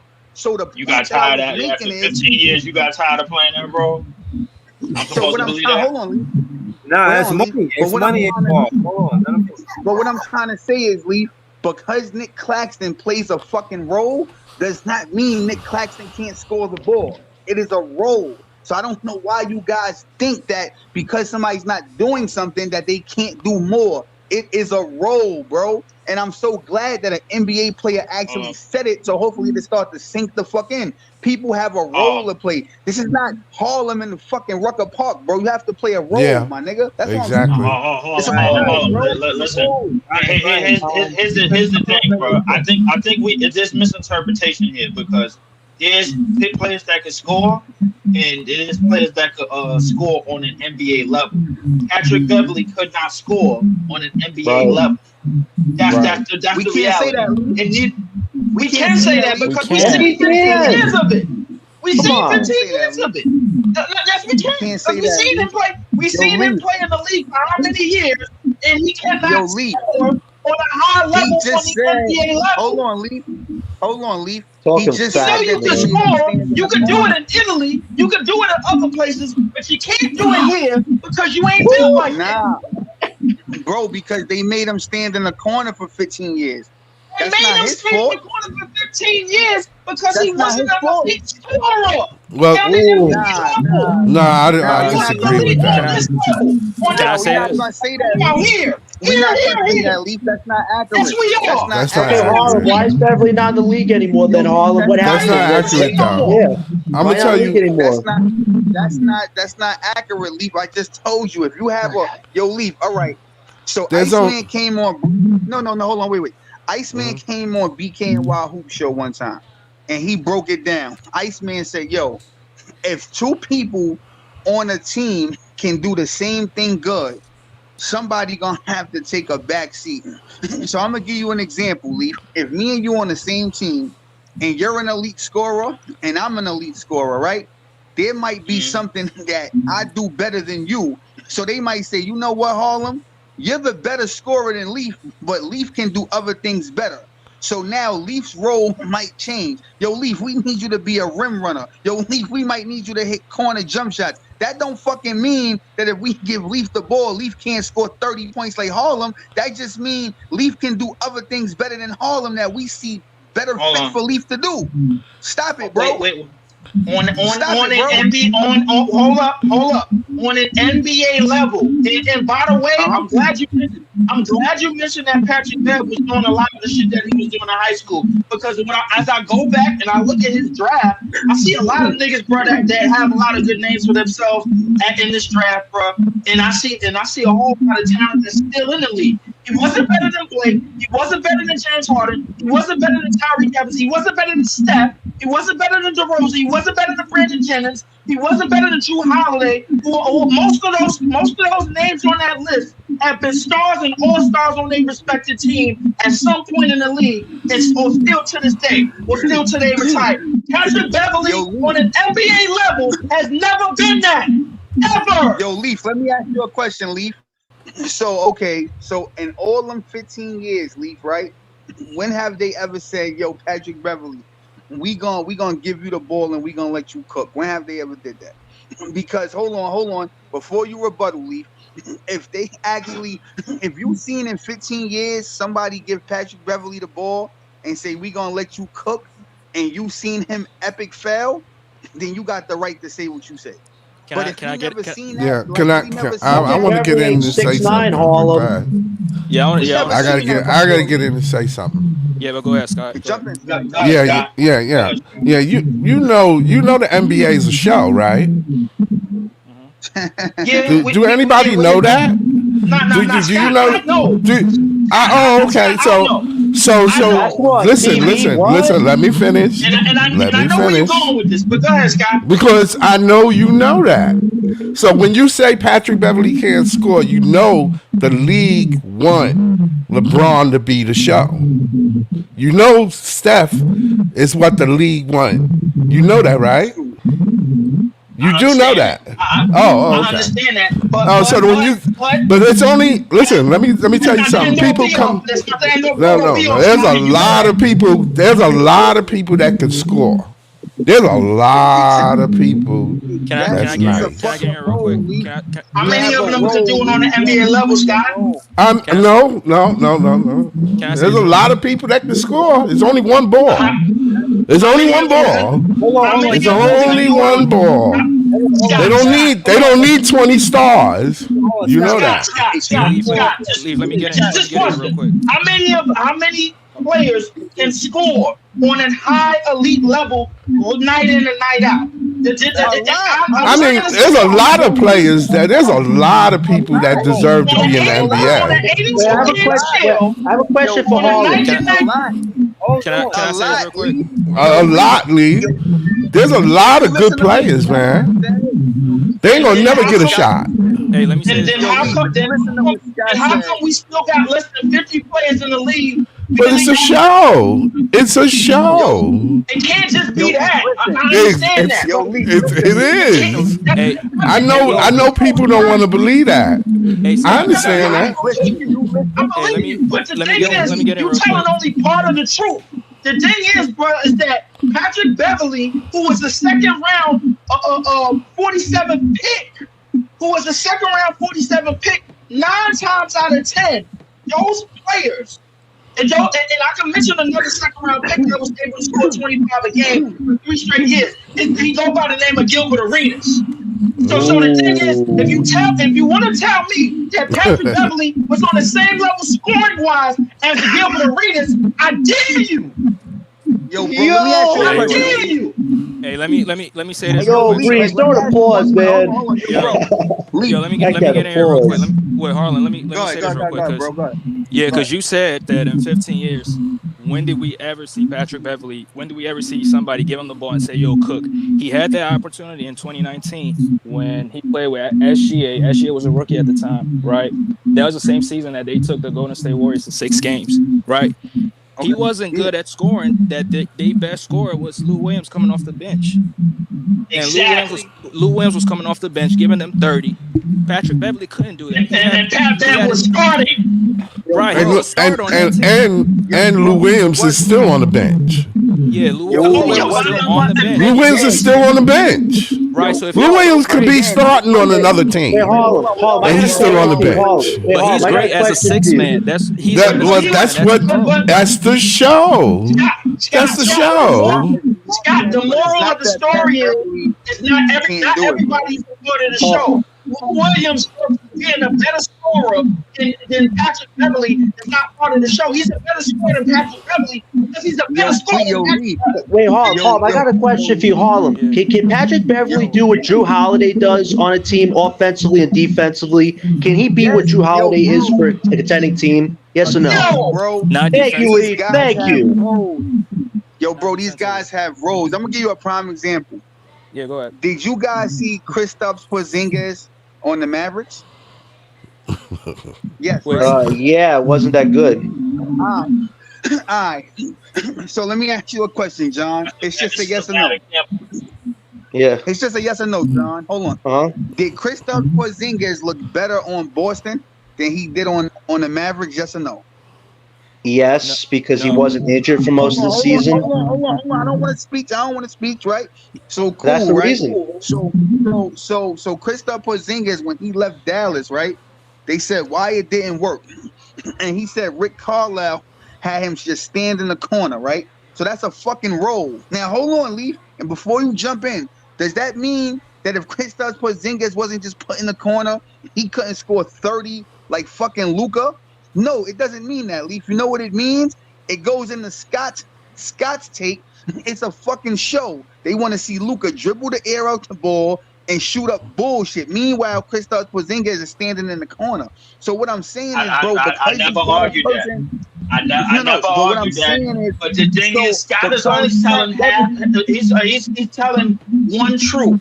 He's not telling the other truth. The other truth is the fact that, and since you brought up Porzingis, guess what? In Dallas, bro, he was averaging 20 points and 9 rebounds. Guess what he was doing in Boston? The same exact thing. 20 points and 7 rebounds. That sounds like the same exact player to me. And Harlem, you want to know the difference in Boston with Kristaps? Everybody in that team was scoring on any given night. It wasn't just one guy being the show. It wasn't just Brown and Tatum being the show. All 5 of the guys were the show. In Dallas, Luka has been that show because nobody can match him on that show. And Patrick Beverley can't match a star in a role in this league. That's the understanding on that.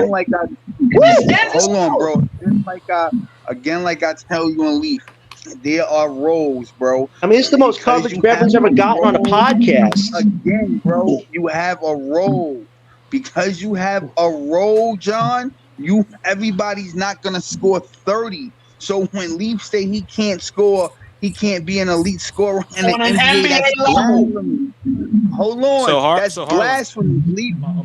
Hold on. That's blasphemy, Leaf. You know why? Because let me ask you a question, Leaf. Did you know that Rajon Rondo did you think Rondo could score at an elite level, Leaf, at any point? Did you think that? Yes or no? He won a championship or two. Hold on. I'm asking Leaf. I'm asking Leaf. He's not a great scorer. He's not an elite scorer. He's not. Okay, cool. I'm glad you said that. Hold on, wait. Hold on. I'm glad you said he's not an elite scorer. Hold on. I'm glad you said that, bro. Right? I'm about to give you a true fact.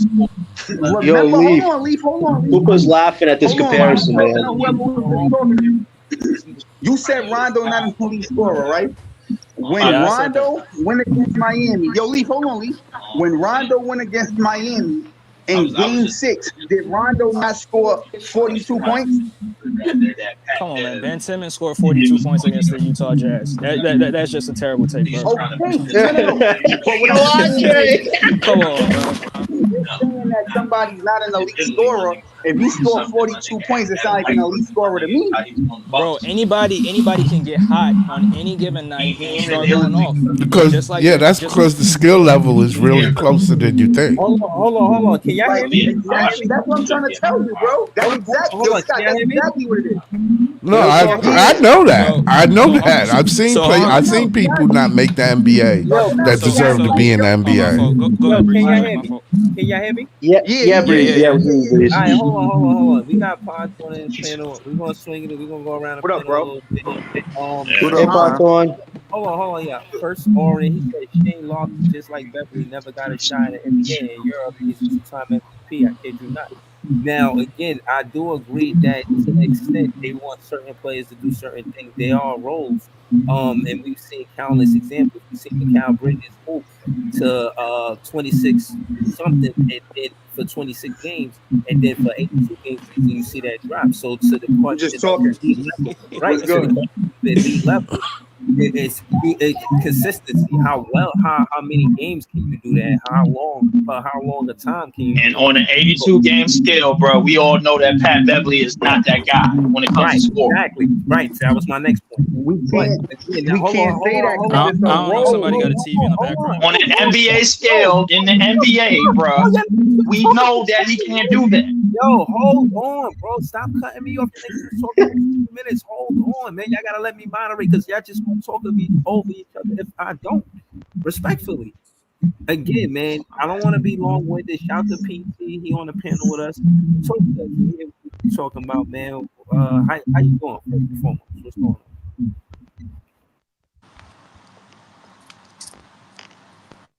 All right, PT not there.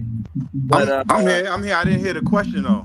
Oh, Hey, no, Pato. I was saying what's What's going going on, on with John? you. What up, John? And Relax, well, man. basically, I had jumped in the conversation they was talking about. But the topic was, we talking about how USA brought home the gold, and I was saying Curry is the best in this draft. The debatable ones was Drew Holiday and I think James Harden. But you could easily say Curry is better than both of those players. But it's debatable. But yeah, man, we talking about a lot of stuff. Yeah. I mean, I popped up because of the I couldn't believe that we were that y'all spent like a 45 minutes on Patrick Beverly. I couldn't believe that neither, bro. But Harlem is trying to convince me, trying to get us all behind the gate. Yo, bro, can I bring? Wait, hold on, bro. We shut that stuff down, man. In the words of my boy Easy, y'all niggas ain't about to crash the whip. Let me bring context to this. Oh, man. For you. Here's how it started. On BKNY Hoop Show, they always say Nick Claxton can't shoot, right? So what I said was people have roles. Because you don't see a person shoot, that might not be the role that the team want him to play. Doesn't mean he can't shoot.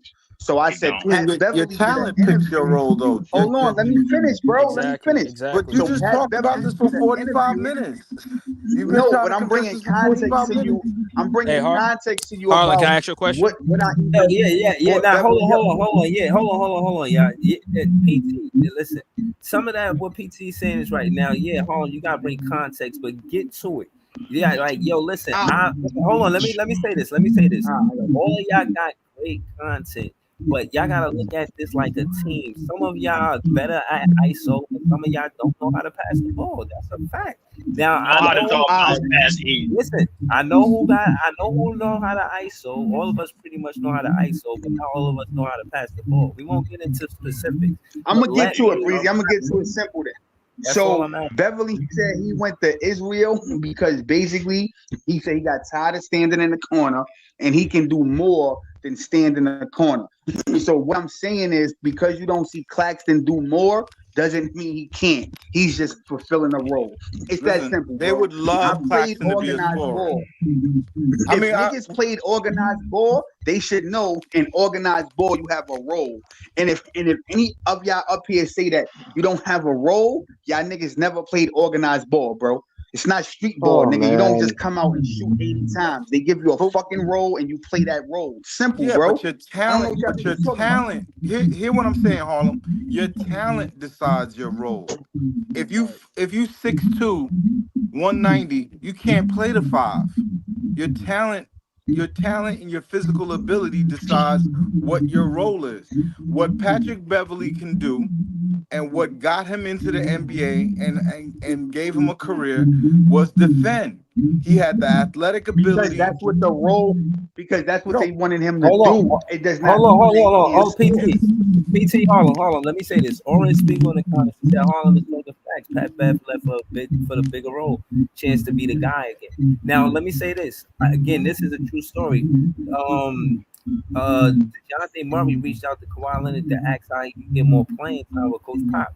Kawhi Leonard told Murray play defense. So the offense, play defense. Right. So I'm saying that to say he had to play that defensive role as a priority before he could get to that offensive side of the game because that's where the money at in the NBA. But Breezy, he's 28. He was 28-8. That's not even close in comparison. DeJounte is ill. Like no, I'm DeJounte saying almost averaged the triple-double. I'm saying before he got the opportunity to get to be the guy on the offensive side of the ball, he had to play that defensive role first. That's what I'm saying. But the year that he got, I think he either made an All NBA defense or he was second in Defensive Player of the Year voting. Like he was that year that he did that was the year that he got paid, and he was almost 20. He was almost averaging a triple-double. His defense was ill, don't get me wrong, but he could score. And it was obvious he could score. And his stats say he could score. You know what I'm saying? He's not a good example. Can I ask you a question, Yo, One question for you, Python. So hold on, man. Don't call that man Python, man. His name is Pod Thorn. We call him Python. Yeah, man. Oh, Python. Hold on. You just call him PT, bro. Yeah, PT, please, PT. man. All right, Please. all right. Hold on. So yo, let me ask you a question. No, we gotta hold on, Harlan. We gotta skip you real quick for that, man. Shout out to Yo, Breezy just bitched all. Nah, we gotta skip you for Oh man. I was actually gonna let it rock, man. But like he caught on to it. Bro, like, hold on, Andre. Harlan definitely ain't that guy, dude. John, hold on, John. That's just your opinion, bro. We're gonna go to, No, it's truth. He left the league. Yo, can y'all niggas stop arguing and let me moderate? Apologies, Breezy. Moderate, Breezy. Let Breezy do his thing. Go ahead, Andre 76. What was you gonna say? Yeah, I agree with what PT said. Your talent and your abilities kind of like determine what your role is going to be. I mean, look at Luka Doncic, for example. He's an elite scorer, elite playmaker. So his role is to playmake and also score the basketball. They cannot give him a role to be a defender. We all know he's a terrible defender. We saw it in the finals. We saw it throughout the regular season. If he's given a role as a defender, he probably won't be in the NBA. His role is to score and be a playmaker. So your talent and your abilities determine what your role is going to be. That's not necessarily true, bro. That's not a fact, bro. Big fact. You know So Luka Doncic could be an elite defender. That's what you're saying? No, what I'm trying to say is more than one person can do the same thing, right? So I agree with you. Luka is a phenomenal scorer, a phenomenal playmaker. But does that mean that everybody else on Dallas can't score and be a playmaker? So that's the context of what I'm trying to say is because one person does something really, really well does not mean everybody else on the team can't do that same shit really, really well. Well, hold on. That's all I'm saying. But bro, there's levels to Hold on. Let's be specific. That's all I'm saying, bro. And that's a fact. Listen. Hold on. They had Tim Hardaway Jr. He wasn't doing that. Spencer, we see the best he could do, and it was next to Luka, or when he was with us that first thing. Case in point is they really didn't have no other shot creator outside of Kyrie. Bro, you just named two particular players, bro. That makes no sense. I'm just saying that just because one person does something at an elite level, bro, that was on his team that was specifically supposed to be shot creators outside of him. Kyrie no, right? But no.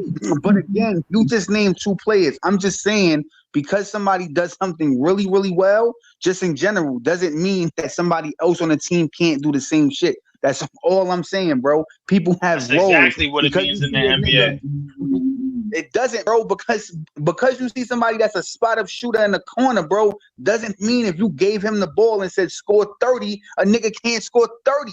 Yo, Leaf, I could tell you don't really watch basketball, bro. Did you watch Kawan?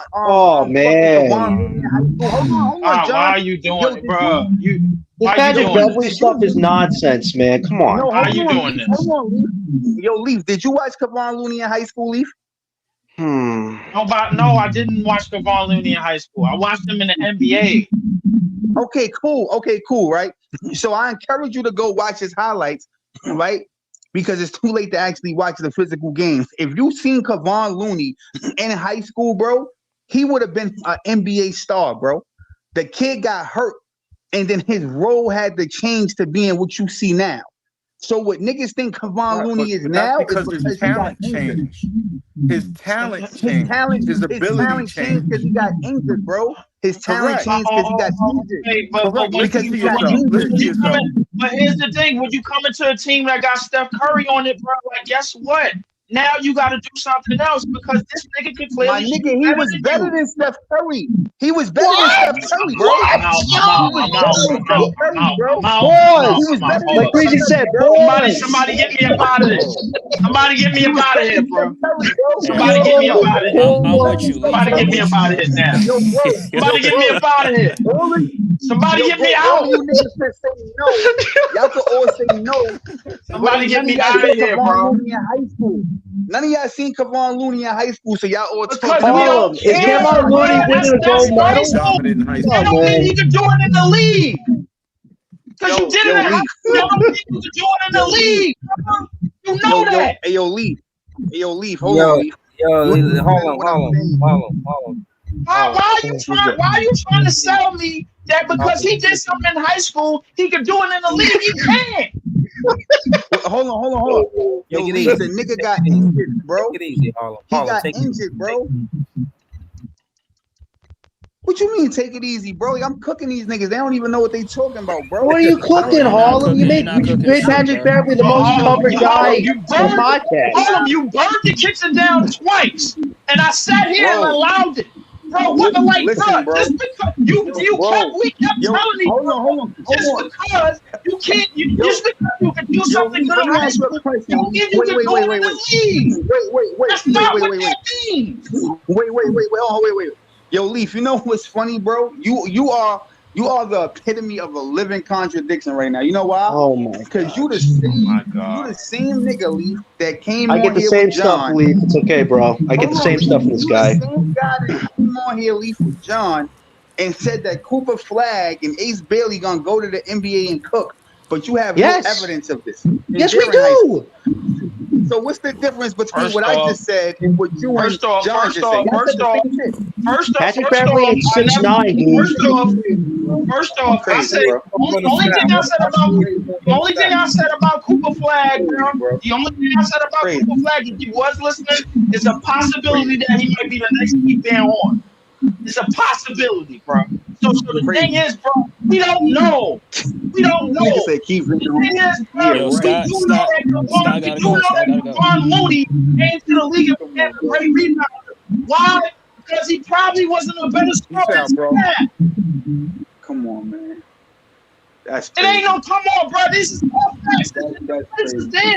Well, the thing with Cooper Flag, the thing that Cooper Flag and Ace Bailey and them have that the NBA want is, first of all, you have to have the skill level before you level before you get in the NBA that they see. Then they got to see if you can be marketed.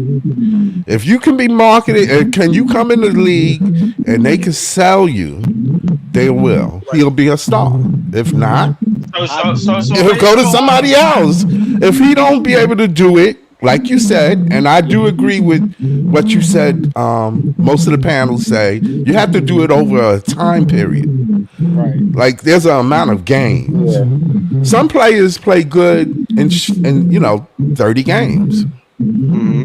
And then, you kind of fall off. It's hard in the NBA to run up and down that court in 70 games. It's different in college. It's different in college. It's different in high school. It's a different market. Right. So Scott, you remember? I hold on to you. Go ahead, bro. Y'all need to mute up because there's mad feedback, yo. Yeah, there's a lot of feedback. Yeah. That's somebody. Breeze, bro. Yeah, that's your speaker, bro.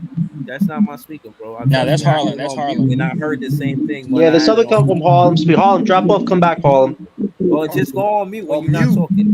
Even better. Just go on mute. You ain't got to. How y'all niggas always blaming me, bro? Y'all niggas no, because there's static on your microphone, Harlem. There's static on it. Your speaker in the background. Because you're not talking and it's blinking. No, there's static going on. There you go. Yeah.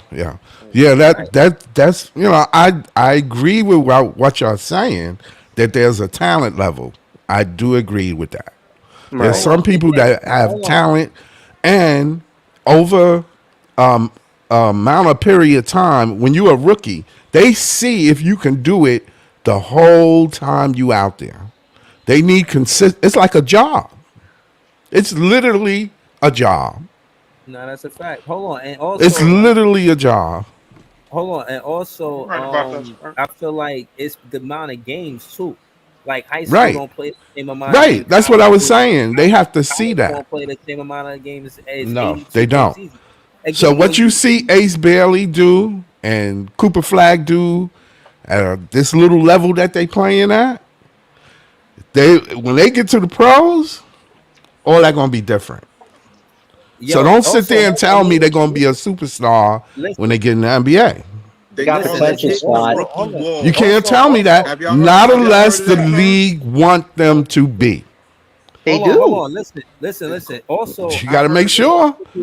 Hold on. I listened in the interview with Ace Bailey and Dylan Harper yesterday, and basically they was talking about the difference between high school and college is the lifting, the weightlifting.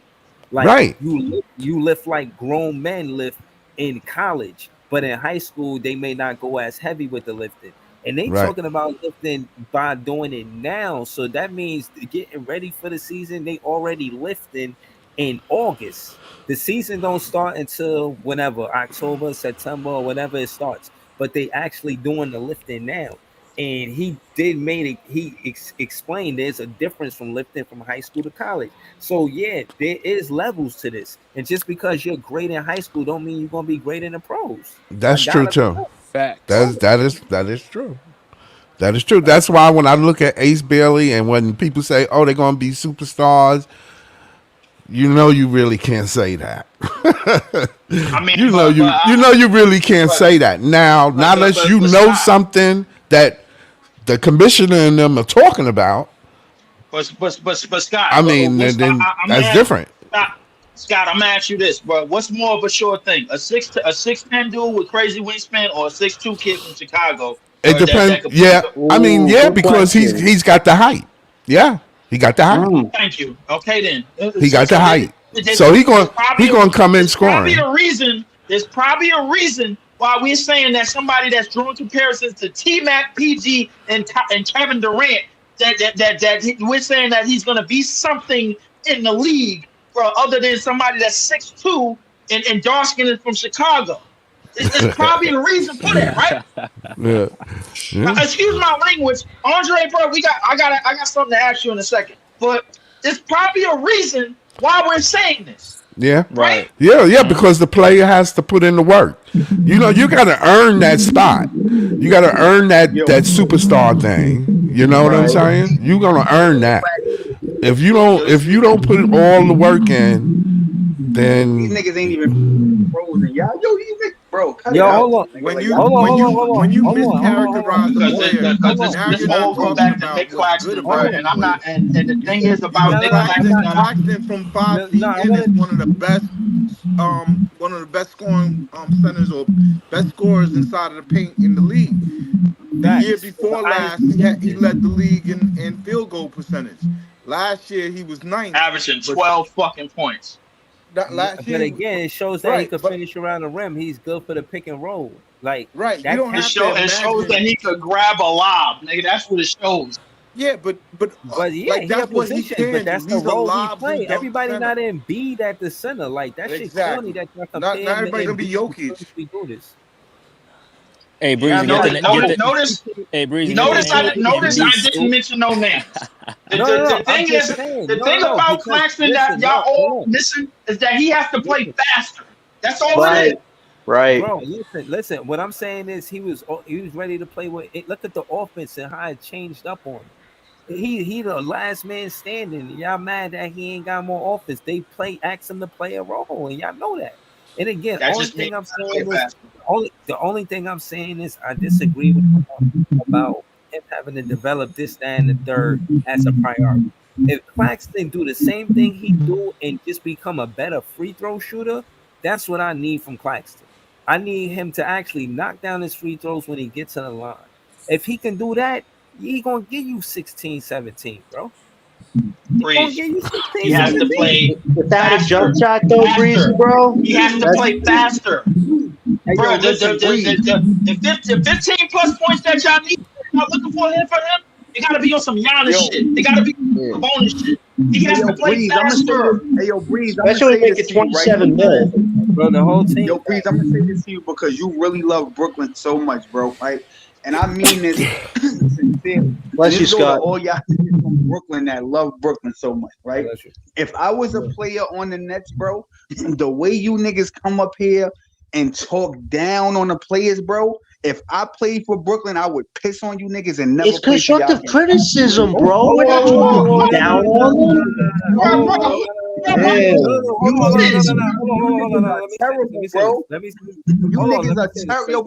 You comparing Patrick Beverley to Cooper Flag is so bad, dude. Come on. Let me say something, bro. Hold on, bro. I like both New York teams. Hold on. Yo, Breeze, I like I'm talking to anybody that come up here and undervalue the Nets, bro. Because here's the thing, right? Oh, nah, because you If said I thought I'm you was playing, talking to me, because I definitely don't do that. no, He's no, talking no, to no, no, no. everybody, I said Breezy. no. Yeah, you too. I'm There's talking no to way he's anybody. talking I'm to me. saying if He might niggas be talking to y'all, listen but to he what I'm ain't talking saying. to me. Listen to what I'm saying. I said if niggas come up here, I said the way y'all undervalue niggas, right? The way people come up here and undervalue the Nets players. If I was a Nets player, I said I would piss on the franchise because it's crazy to be a part of a team and niggas come on a podcast and talk so down on the players that's Say who supposed you to be talking about. representing Who the you We talking team. about? going off of Claxton what needs to we prove his see. offense is a We going negative. off of what we going Cause off you of what on we my Hold see, on, hold Harlem, on, bullshit bro. and Bree. thinking you Understand, Hold hold on, you Bree. hold Hold on, on, understand, Bree. bro. listen, This is listen, hold on. basically I'm hold talking. up. I'm This is talking to Listen, basically any. game to game. We going hold off on. of what we Hold on. see, Let me bro. tell the We nigga. not Let saying me tell the nothing nigga who out I'm of the talking window. to. We not jumping off the Hold on. top Let me. rope. Hold We're on. going off Right. of what Yo, we Leaf. see. Be That's all Yo, specific, it is. Leaf. bro. Let me It's tell an you who eye I'm test. talking It's an to. eye test, dude. It's not like what we're coming up Yo, with let me, because we don't hold like on, Leaf. them. Hold on. Let me tell Breezy who I'm talking to. I'm talking to any nigga up here that undervalues the players on the Nets.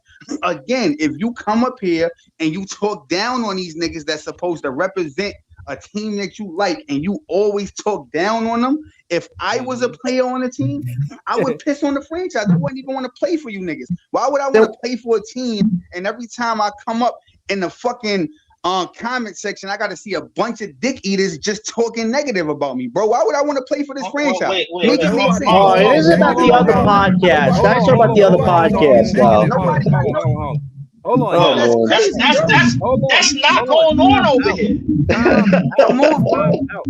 Hold on, That's hold not on. going Time Bro, on over out. here. Hold time yo, out. Leaf, Time y'all out, niggas bro. talk crazy about Yo, Claxton. Harlem. Y'all niggas Yo, talk Harlem. crazy No, we about Yo, don't. Cam Thomas. No, yo, we Come on, don't. bro. Yo, who's the yo, guy Come on, bro. smoking right there, man? That's funny. hey, bro. The guy who's smoking right now. This shit crazy, bro. He's just puffing Why his would I shit want to on play there. for? Why would I want to play for a That's franchise when funny. niggas is constantly just talking down? Yo, I'm sorry, I had We to we mute your not we mic, not yo. talking Y'all, down, yo, if Harlem, bro. y'all, All yo, we bro, doing if y'all is not gonna giving stop constructive talking while I'm, criticism, bro. yo, bro, if y'all not gonna stop talking while I'm talking, bro, I gotta mute y'all, bro. Y'all gotta respect that, bro. How many times I gotta yell over y'all, bro? I'm trying to moderate. Y'all niggas is just talking over each other, bro. I just said y'all was gonna do that, and y'all continue to do that. Let me moderate it so that way everybody could get say what they're gonna say. Again, man, I don't want to lose focus on what we discussing. Y'all talking about I want to say for one, I don't shit on the players. I don't know who Harlem was specifically talking about, but what I'm saying is I go at you if I feel like I'm talking about you. I go at Hoops for the shit he was talking about Claxton. I asked him to a debate. Y'all see me call him out. I won the debate. I don't know, it was a Cam Thomas debate. I won the Cam Thomas debate with Hoops. If I feel a way about a Nets fan and we gotta have a dust up, guess fucking what? We gonna do it. And it's gonna be what's gonna be. It's either gonna be one winner or two winners. You know what I mean? And I won, he lost, so whatever. But my point is I'm not vague statements, bro. And on top of that, I'm asking for y'all respect so that everybody could speak. And I'm giving y'all that respect. Don't make it seem like I don't let niggas talk and I got everybody up here like, oh, just listen to Breezy talk. I'm letting niggas talk. But at the same time, I shouldn't have to be yelling out over y'all 5 minutes before y'all actually respect what respect my handle and actually let me do. I can't out yell over y'all. I just need y'all to hear me and then respect what I'm me asking for the floor so I can moderate. I need y'all to help me do that. If y'all can't help me do that, bro, y'all, you know what I'm saying? You're pretty much talking over other people when we gotta respect the fact that it's more than two people on the panel. It's not just Harlem and Leaf. It's Scott Peace, PT, Andre 76, and John. And I want to hear from all of y'all. You know what I'm saying? I want to ask Andre 76 how confident he is in PG and how you feel with him. You know what I mean? What's the difference between him and Tobias Harris? I want to ask him that. I want to ask mad different shit. Like y'all niggas talking about Patrick Beverly. I respect it, but how long we gonna talk about it? I want to resolve. I'm not Facts. necessarily resolve it, but I want to get to where we going. Say what you Right. say to get where you going, and then let's continue, bro. We don't have to argue and debate every fucking semantic. Like, get to where you going. So hold on, Mhm. just to move the conversation forward. Andre 76. What again? how much better do you think Paul George makes your team without Tobias Harris? Like the same team, just Paul George did, not Tobias Harris. Oh yeah, I mean PG's a way better offensive player. I don't think anybody's going to argue that. Way better offensively, way better defensively, way better shot maker than Tobias. And there's one thing that he does better that Tobias can't do, and that's be a catch and shoot player. You know, I think he shot like 45% on catch and shoot threes. And, you know, playing with somebody like Embiid, you know, you're going to get a lot of catch and shoot opportunities. So that's something that he thrives at, and that's something that Tobias couldn't do. And, you know, I know for a fact PG not going to give us 0 points in a game 6.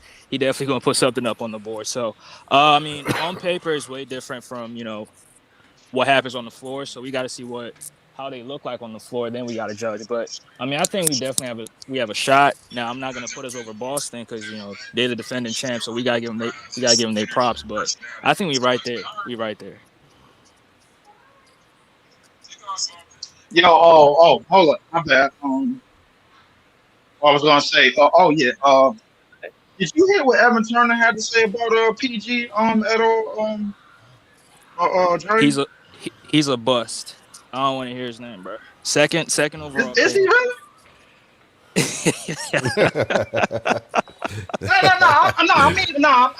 I'm asking you because it seemed like when you say that, and I know I ain't gonna lie to you, like Dre, I know a lot of Sixers fans, bro. Like I'm in and around the area, bro. Like a little bit more than usual, bro. Like, but Evan Turner, bro, like as the number 2 overall pick, he might have been a bust. He may have been a bust as the number 2 overall pick in a draft that had John Wall as the number 1 overall pick. Like, I ain't gonna lie to you, bro. And also in a draft that Paul George just so happens to be the only player that's still standing in that draft that's out in the NBA. But but a lot of what he said to me made sense because I know how Philly fans work. I know how fans from Philly. I know how they operate. If y'all thought our fan base was wild and constructive and crazy, bro, wait till you run into them niggas. Them niggas is different. So now in terms of like in the context of what he said he started off by saying PG has the habit of not showing up. That's what he said. He started off saying that. Right. Now he continued on this. Said, I never met a human that would allow the media to say something and then he'll follow it up. The media will go on and be like, yo, I heard he was going to Philly or whatever. He'd be like, you know what? Guess what? I'm going to Philly.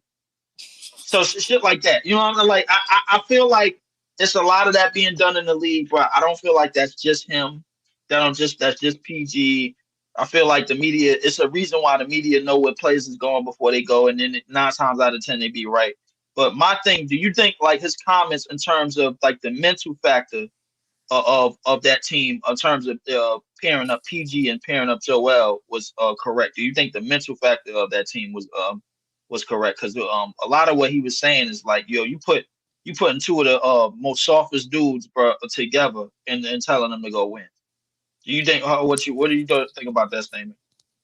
Yeah, I mean that's something that I disagree with because for number one, I don't think there's any player in the NBA that's soft. I don't think you make it to the NBA by being soft. Now, yeah, PG has had moments where he didn't show up, like in 2018 Game 6 against the Utah Jazz. I mean, 2 for 16 from the field. He was atrocious, right? So, but he's had moments where he also showed up. I mean, why are we forgetting in 2021 in Game 5, Kawhi Leonard goes down and then he walks into Utah.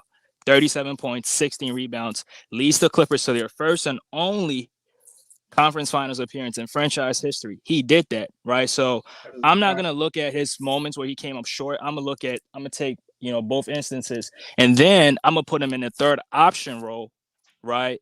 And with Embiid being the first option, Maxey being the second option, I think Maxey's next up. Maxey could be the best player on any given night. I mean, I don't agree with what he's saying, but again, I know Evan Turner don't really like the Sixers. I mean, we drafted him. He was a bust. We was on his helmet. We was on his helmet throughout his time with the Sixers, and he don't like us for whatever reason. So I think he's a Celtics fan. He likes the Celtics, so he's gonna rock with the Celtics. You know what? Yo, hold on. I was kind of getting that vibe from him. Hold on. I was kind of getting that vibe from him. Hold on. I was listening to y'all. I'm gonna go to PT with this. but I was listening to y'all. I want to debate some of it because I disagree. Y'all was basically saying that Tatum and Brown, they may want their own team and split up and this and that. I disagree, bro. They should stay together. Like for them to split will be tragic. It's this. It's like for what? You proving what to who? Yeah, y'all better off together. So by them doing that, I just think I mean, with the record that they got in the regular season, it don't even make no sense for them to stop what they doing. The missing piece was Drew Holiday. Even if they don't have KP, they still gonna be able to compete and contend. But my question for PT is: do you think that the Nets should do the same thing that the Celtics did and try to get 2 lottery picks, highlight that back to back with Tatum and Brown? You wanna come away and be like OKC. Both this version of OKC and the back in the day Kevin Durant, Russell Westbrook, James Harden type. Like you want to build a complete team, right? Right now we got nice little pieces, right? We got Clowney, we got Claxton, we got Cam Thomas, right? Nice little pieces. So now what are you gonna do? You know, Right.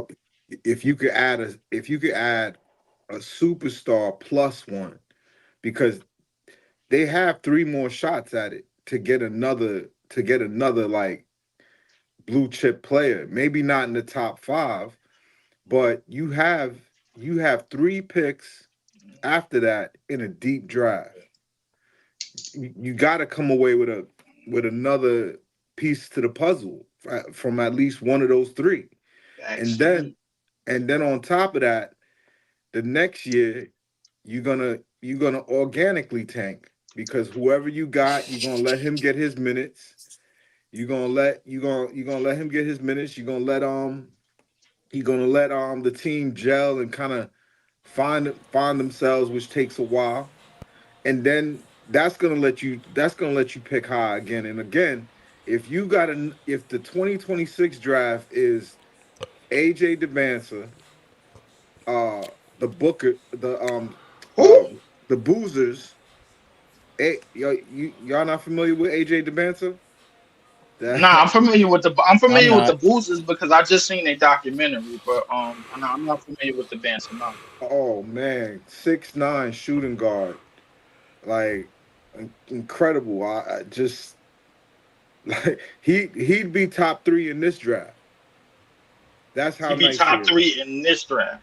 in the draft that's coming up. Yeah, And the draft that's coming up right now with Cooper, Ace, and Dylan. yes, yes. He's a I slasher, mean, athletic. And And on Edgecombe. you know top of what? that, he's six Wait, nine, hold can up. What's handle. his name? AJ DeBansa, Oh, Dybantsa, here we something go. like that. Yep, I just found him. He popped right up. Yeah, Number he's one player number one player in high school basketball, AJ DeBanson. Hmm. Nice. All AJ right. Devancer. like so you got him, the Boozer brothers, and then there's another kid, Corey something.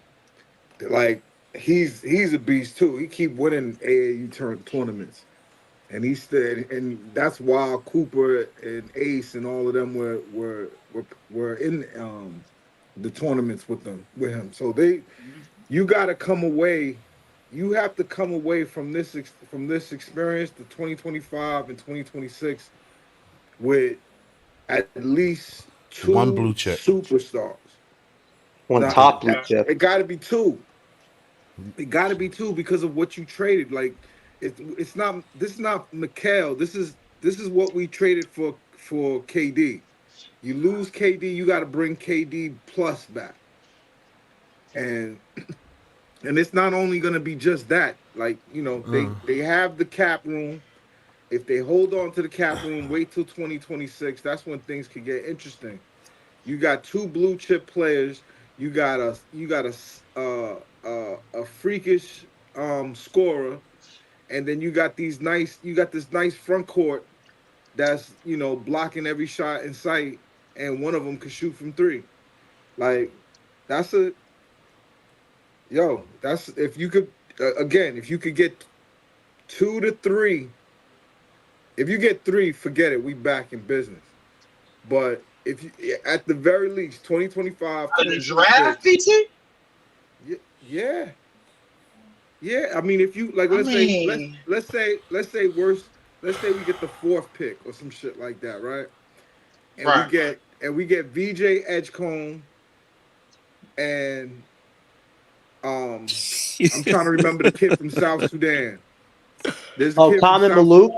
Yes, 7'4", 17 years old, was playing against men and beating teams in the Olympics. So like that kid's a stud too. He's going to Duke this year. He's going to be playing with 250 Cooper. pounds. The big dude.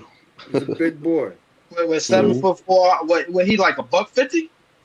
250. Yeah, 250, man. Oh, okay. Mac Oh, trucking, so I man. mean, so he like what? He on some like Giannis type. What's his game like? I mean, Yeah, yeah. So it's good that you brought up Giannis because people are asking me like, what at his peak, what is Cooper Flag's game? That's I mean, he's a better shooter than Giannis already, so he could become a good NBA level shooter. But that's AK-47 with better offense. right. Like he goes to the bucket and he's unstoppable going to the bucket. Like that's what his game is. He's not like Ace Bailey. Ace Bailey is like has a bag of tricks, and then on top of it, he has the nerve to be able to do incredible dunks. He'll be in the dunk contest Okay. at his height. Look at the Rutgers basketball Twitter account. Look at Hmm. some of the stuff Oh that yeah. he's doing. Oh yeah. He's crazy. But so if you could, it would be hard to come away with Ace Bailey, and then the next year you get AJ.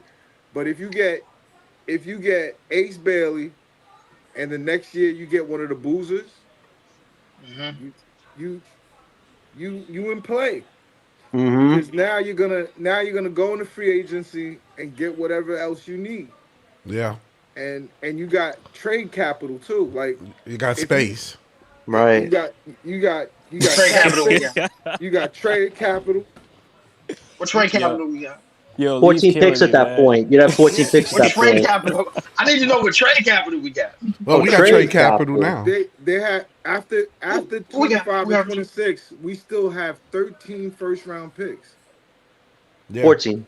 yeah, so we 14 Right. trade now. picks. Yeah, about So 14, yeah. Okay. So so let hold on. Let me get but this straight. So this is the plan. So we supposed to hit on the next 3 picks and then trade the rest.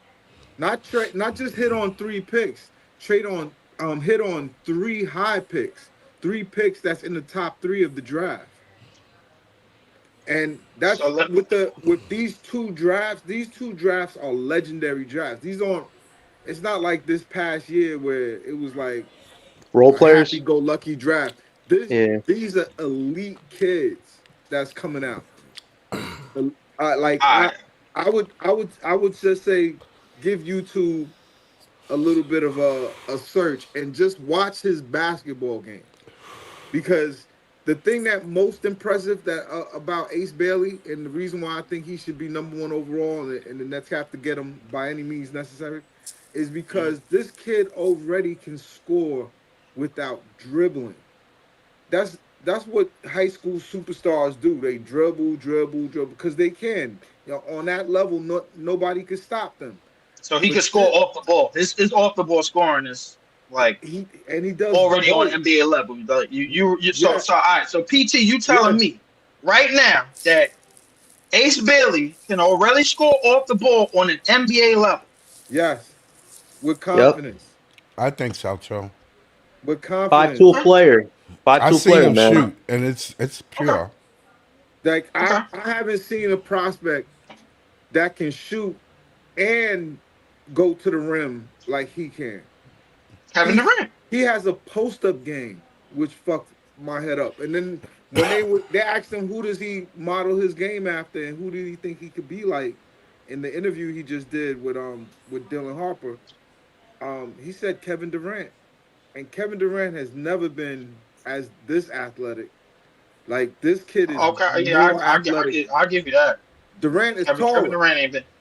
Yeah. Durant. Well, Durant is taller, and he could definitely.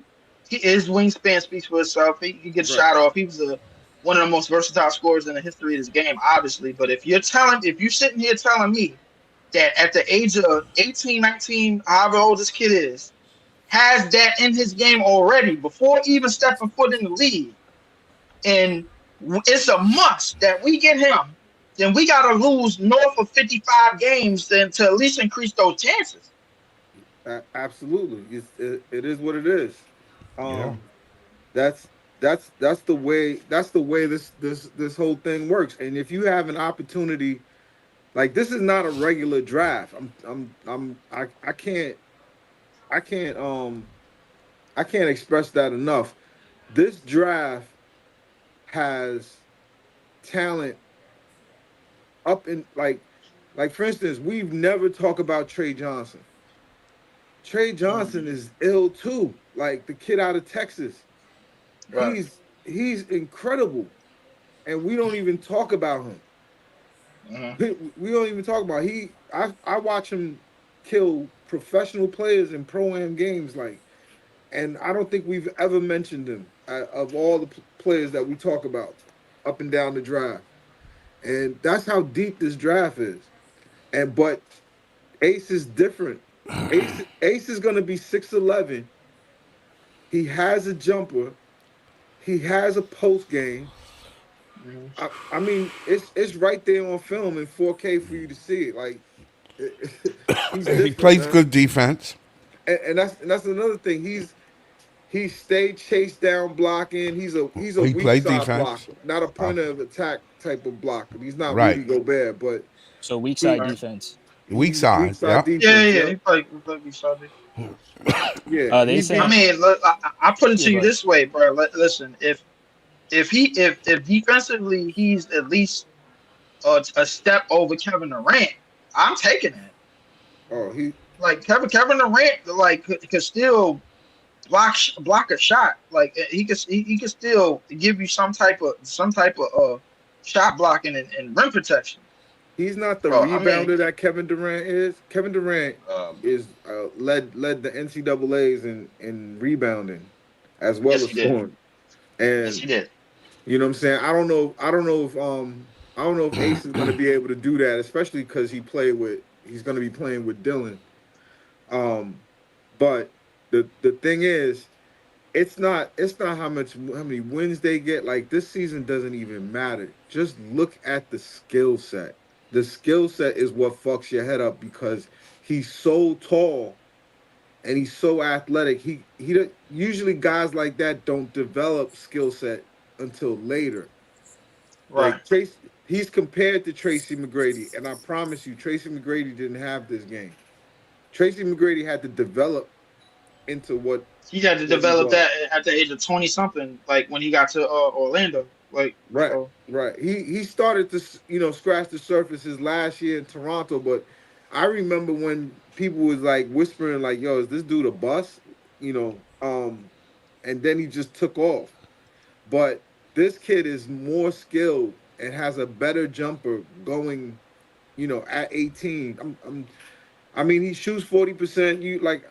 High school stats is always dodgy to me. You gotta watch. You gotta watch the kid play, and he's effortless. He does Harden-like moves on the 3-point line. So hold on. For clarity, you do want them to get in both drafts, lottery picks in both drafts? You got to.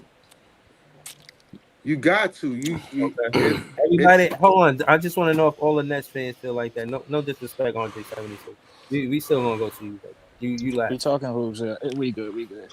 All right, John, how you feel? You think we need to get in both lottery picks in both drafts? Well, we're definitely set up for next year's historic draft. I mean, 6 picks after everything we've been through the last 2 years. That is a fortunate chance at a huge opportunity we can't let slip through our fingers. So we do everything we can to get a top 3 pick. As far as 2026, we only have the one, which could be a top 10 lottery pick at best. But if we're trading Johnson and Doe away, Try to get some picks for next year's drafts. We have even more currency to make other moves because we're probably not going to draft a lot of players in 2046. So if we have extra picks, that could let us move up in that draft or maybe get a player that can improve with the core that we got. So we could actually use 2026 draft as more of an opportunistic draft to make other moves. Whereas 2025, we're strictly trying to build our core up. So I think to Podthorn's point, we got options if we're in both drafts, which is good. All right, so you saying so? I just want to get a grasp of how Nets fans feel. So it's important for us to get that lottery pick this season, not necessarily 2026 draft, but the 2025 season. Hell yes. So you that's how you feel. But PT feel like it's a must to get in both drafts. So we got difference in opinion. Leaf, you next. Talk to us. How you feel about? I mean, we pretty much are on the same page as 2025. But what about 2026? You feel like we need a lottery pick, or what do you think we should do? I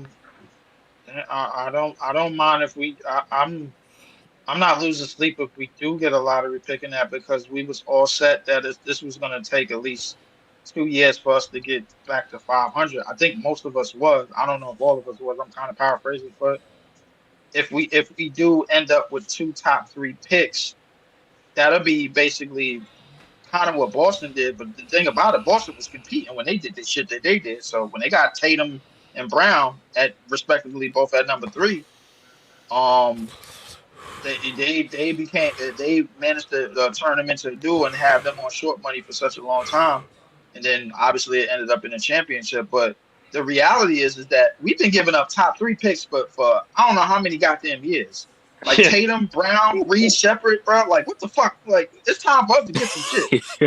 Like how many franchises have we helped build? Too much. Like it's time for and how many drafts is gonna be held in Brooklyn, and we don't get to and nobody in that building get to see us draft shit. Yeah, it's time. It's time, bro. It's been past time.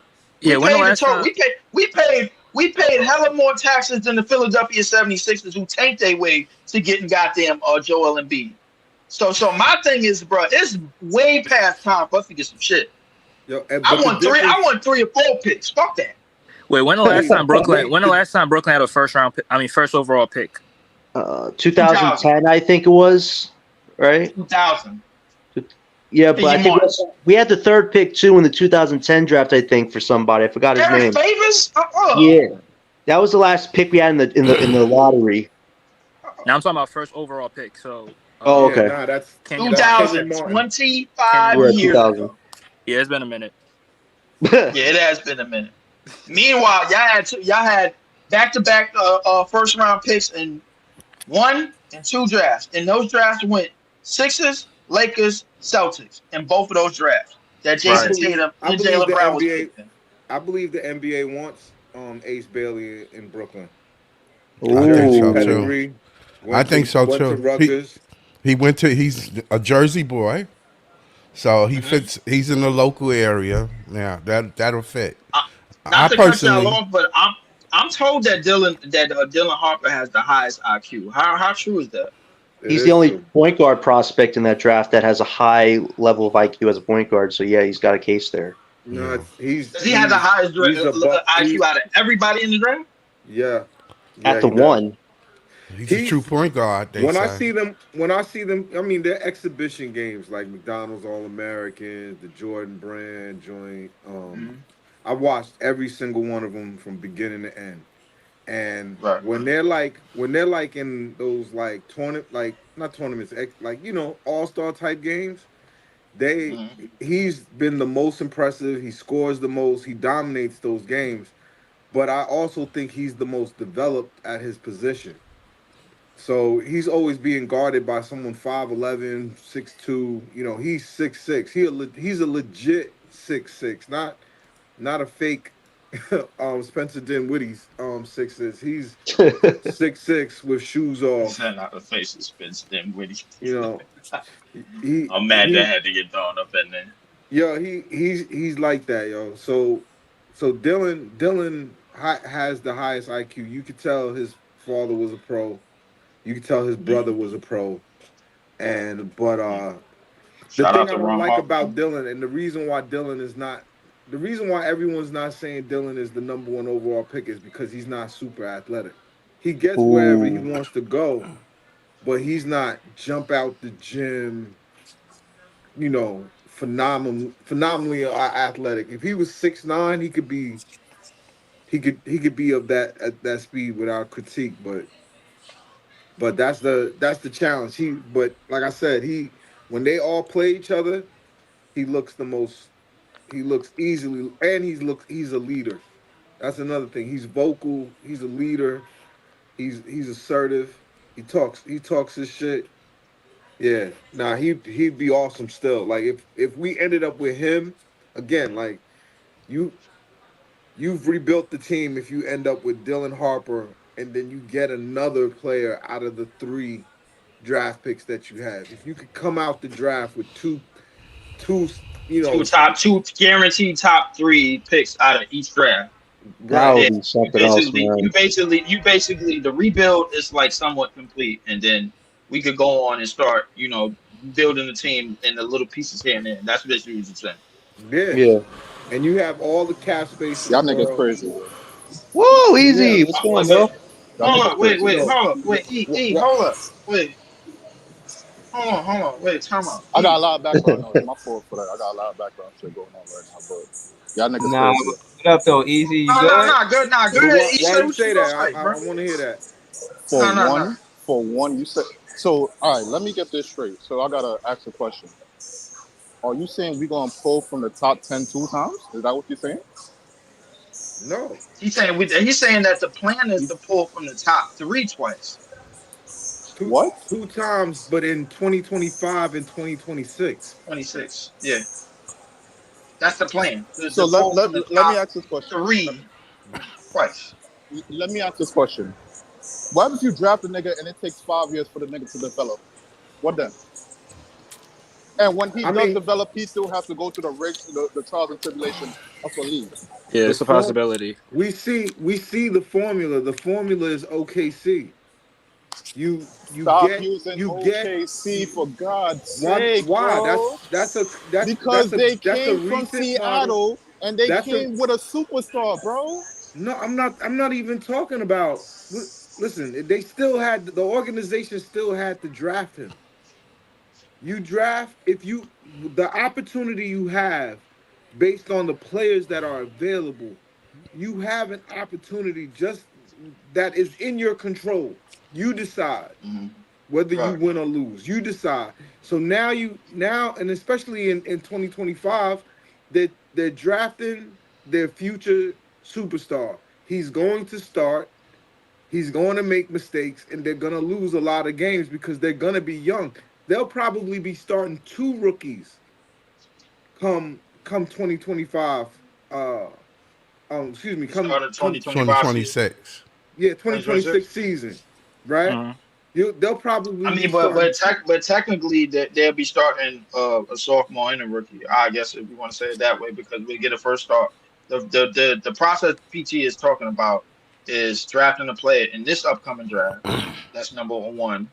He's going to go through his rookie and then drafting another player, and that's going to make that player a rookie.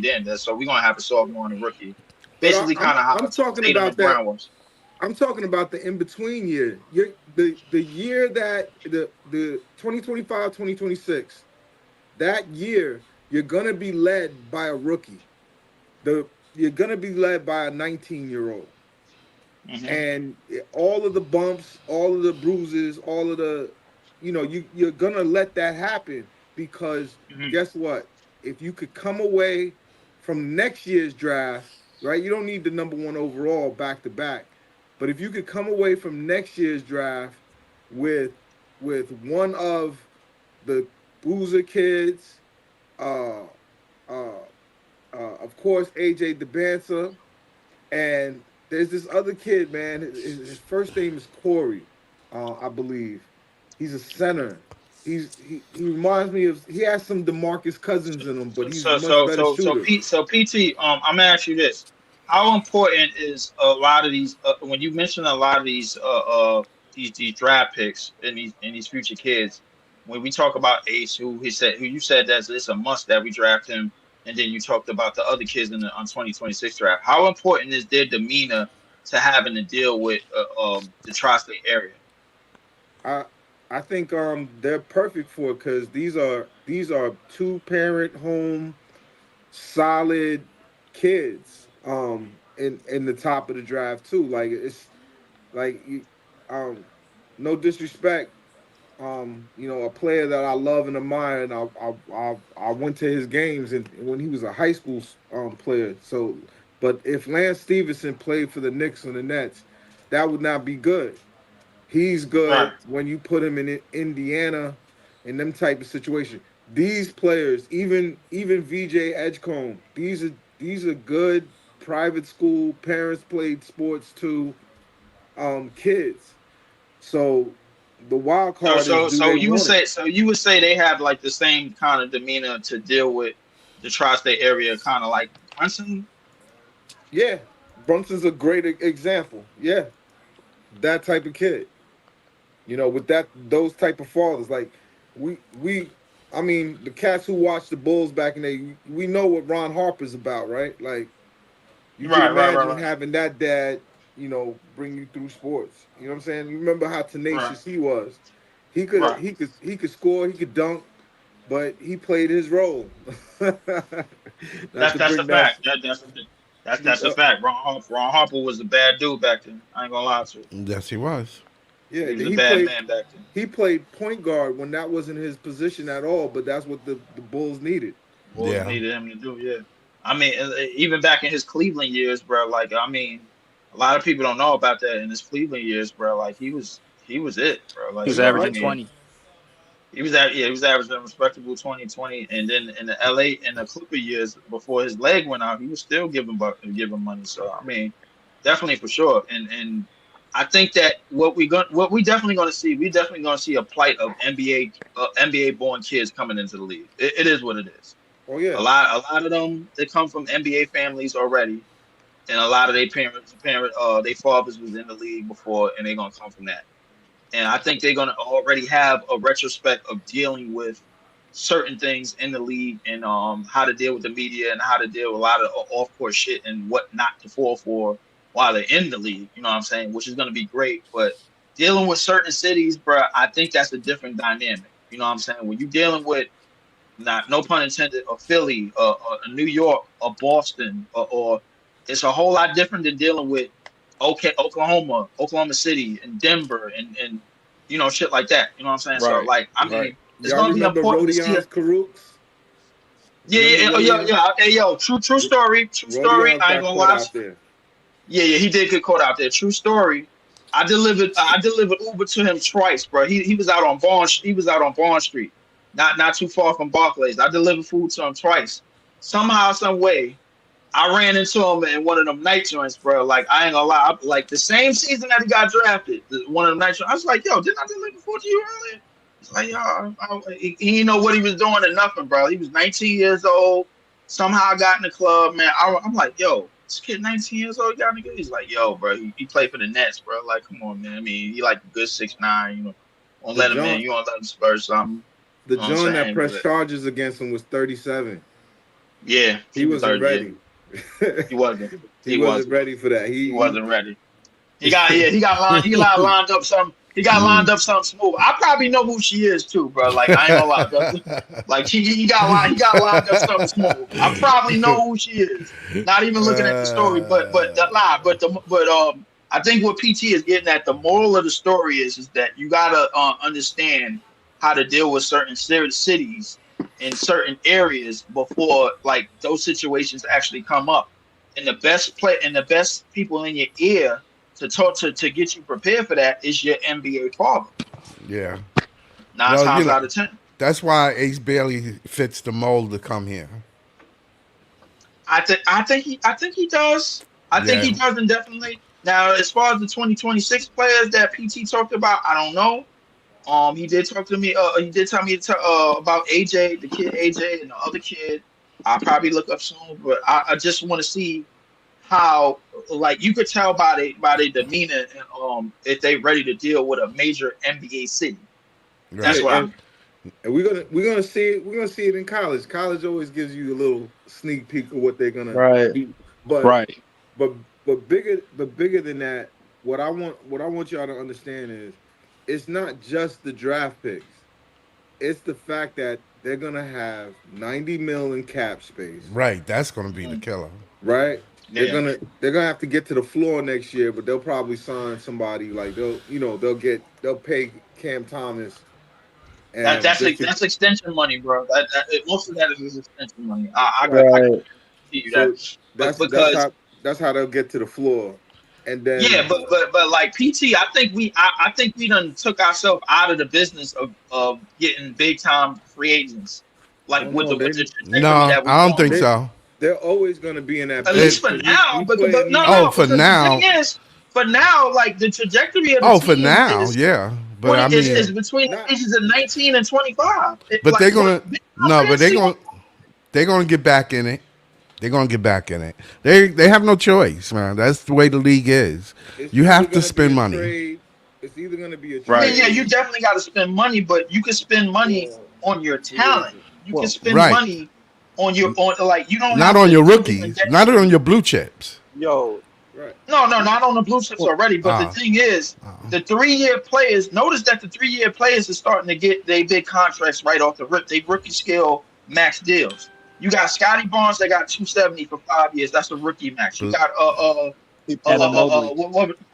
Evan Mobley, you got He a rookie proved it. max. You got Franz Franz Wagner, who got Right. a He rookie max. You proved it. got yeah, you got who else? But not all of them getting a rookie max though. Those niggas that you There was naming right lottery now, picks they back did Nah, then. get. not all of them. Not all of them. There was No, lottery not picks. all of them. No. I'm not saying not Mhm. all of them, but my thing is that I think the new CBA that kind of demands you to pay your high level picks almost right away. It's No, almost a bro. guarantee. They check the boxes to get that bread. That's all it is, bro. No, no, no. I'm not leaving that out. Easy. I'm agreeing with you. My thing is that once they start racking up accolades right away, then you got rookie made an all rookie team, made an all NBA team, made an all star team. Paulo rookie of the year. Scotty Barnes rookie of the year. Paulo all star. Scotty Barnes all star. That's basically the same type of money. Do You know you what I'm Right. think saying? Kevin? You know what You I'm think saying? Kevin? You think Kevin Durant will come back to Brooklyn? Hell no. Why not? Wait, He'd be unrestricted free agent in I think he'll. 2026. I think he might retire here. I, Scott, I'm not doing this. Come on, bro. I think Scott, there's a chance. Scott, this ain't funny, bro. Scott, this not funny, man. Come on. I think there's a chance that he Come might on, retire Scott. here, but I don't know He about he Brooklyn. said But he liked Brooklyn. He Oh, said Scott. Struder. no. Kevin Oh, Durant. no, he said it's Kevin I mean, he Durant. said he like Oh, Golden State Durant. too. So Yeah, he He said did. they like He he Golden did. probably State too, he bro. Like he you know probably what meant he like waiting this. for? He He probably waiting meant for like a the team. He city. waiting for the Supersonics to get back into fruition and finish their last season again. What is that? Oh, I guarantee you, bro. If the Seattle Supersonics get back into the NBA within within his last season, that's going to be his last season in the league, and then he gonna go sign with them. I guarantee you, he gonna sign with their ass for like a 1 year, like a $30-something million. See, Then I'm looking, man. you see, you could say that, then I could say like, yo, what happened the last year? He just want to sign with his home team and go out like how MJ did. For Washington, ooh. Who? Okay. Nah, Washington. Washington. Oh, okay. He could do that uh, too. So like, I mean, you could throw maybe. out these scenarios, and yeah, I mean, it sounds good, but like Well, he can anything is up come. in the air, He can come especially back to with that guy. Brooklyn if Ace or one of them come here. He can play with him. You Now know. that would And be a comeback story. Katie returns, I him would and be. Ace I'm dropping just 40 saying goals. he ain't got to play the role of Mays Millie. the main Man. man no more. Yo, but real But you quick, know what? yo, That's what shows you that the great position that we're in. That's We right. can, with no expectations, draft two blue chip players And get a superstar. and right and sign and have cap space to sign. We'll have the space. Exactly. We'll It's have got to the be sign the right space. who? star, We'll have though. To the sign money. who? Space. And Whoa, 2026, whoa. that list is good, boy. Wait. Hold on. To cap space to sign who? Like who you got in mind? Like Oh You wait, might what? not. I The, got role you players might in mind. you might not even be aware of the player that they'll sign. There's always someone who's gonna emerge and be able to sneak out on one of Are these you talking type. about from like what you would want to do, or what you think the organization would do? I think what they're gonna have to do. I think it's just so like their way forward is so. Why do you think they have to sign somebody instead of just extending the people they have here with bigger contracts? That's a You fact. Cam you get Thomas gonna get one of those. yeah, he's getting paid He's gonna just get paid. so that they could hit the floor. But I don't know what's going to happen. because their team is made up of rookies and like young players who are under control for the next 8 years, they can sign 8 years. they could just sign whoever they want. They could be frivolous signing niggas because you got a foundation of a team that you're about to draft. They're gonna I can make at answer next that. year. They're gonna draft at least 3 players next year. At I can. least 3 players, and one of them they're gonna hit on.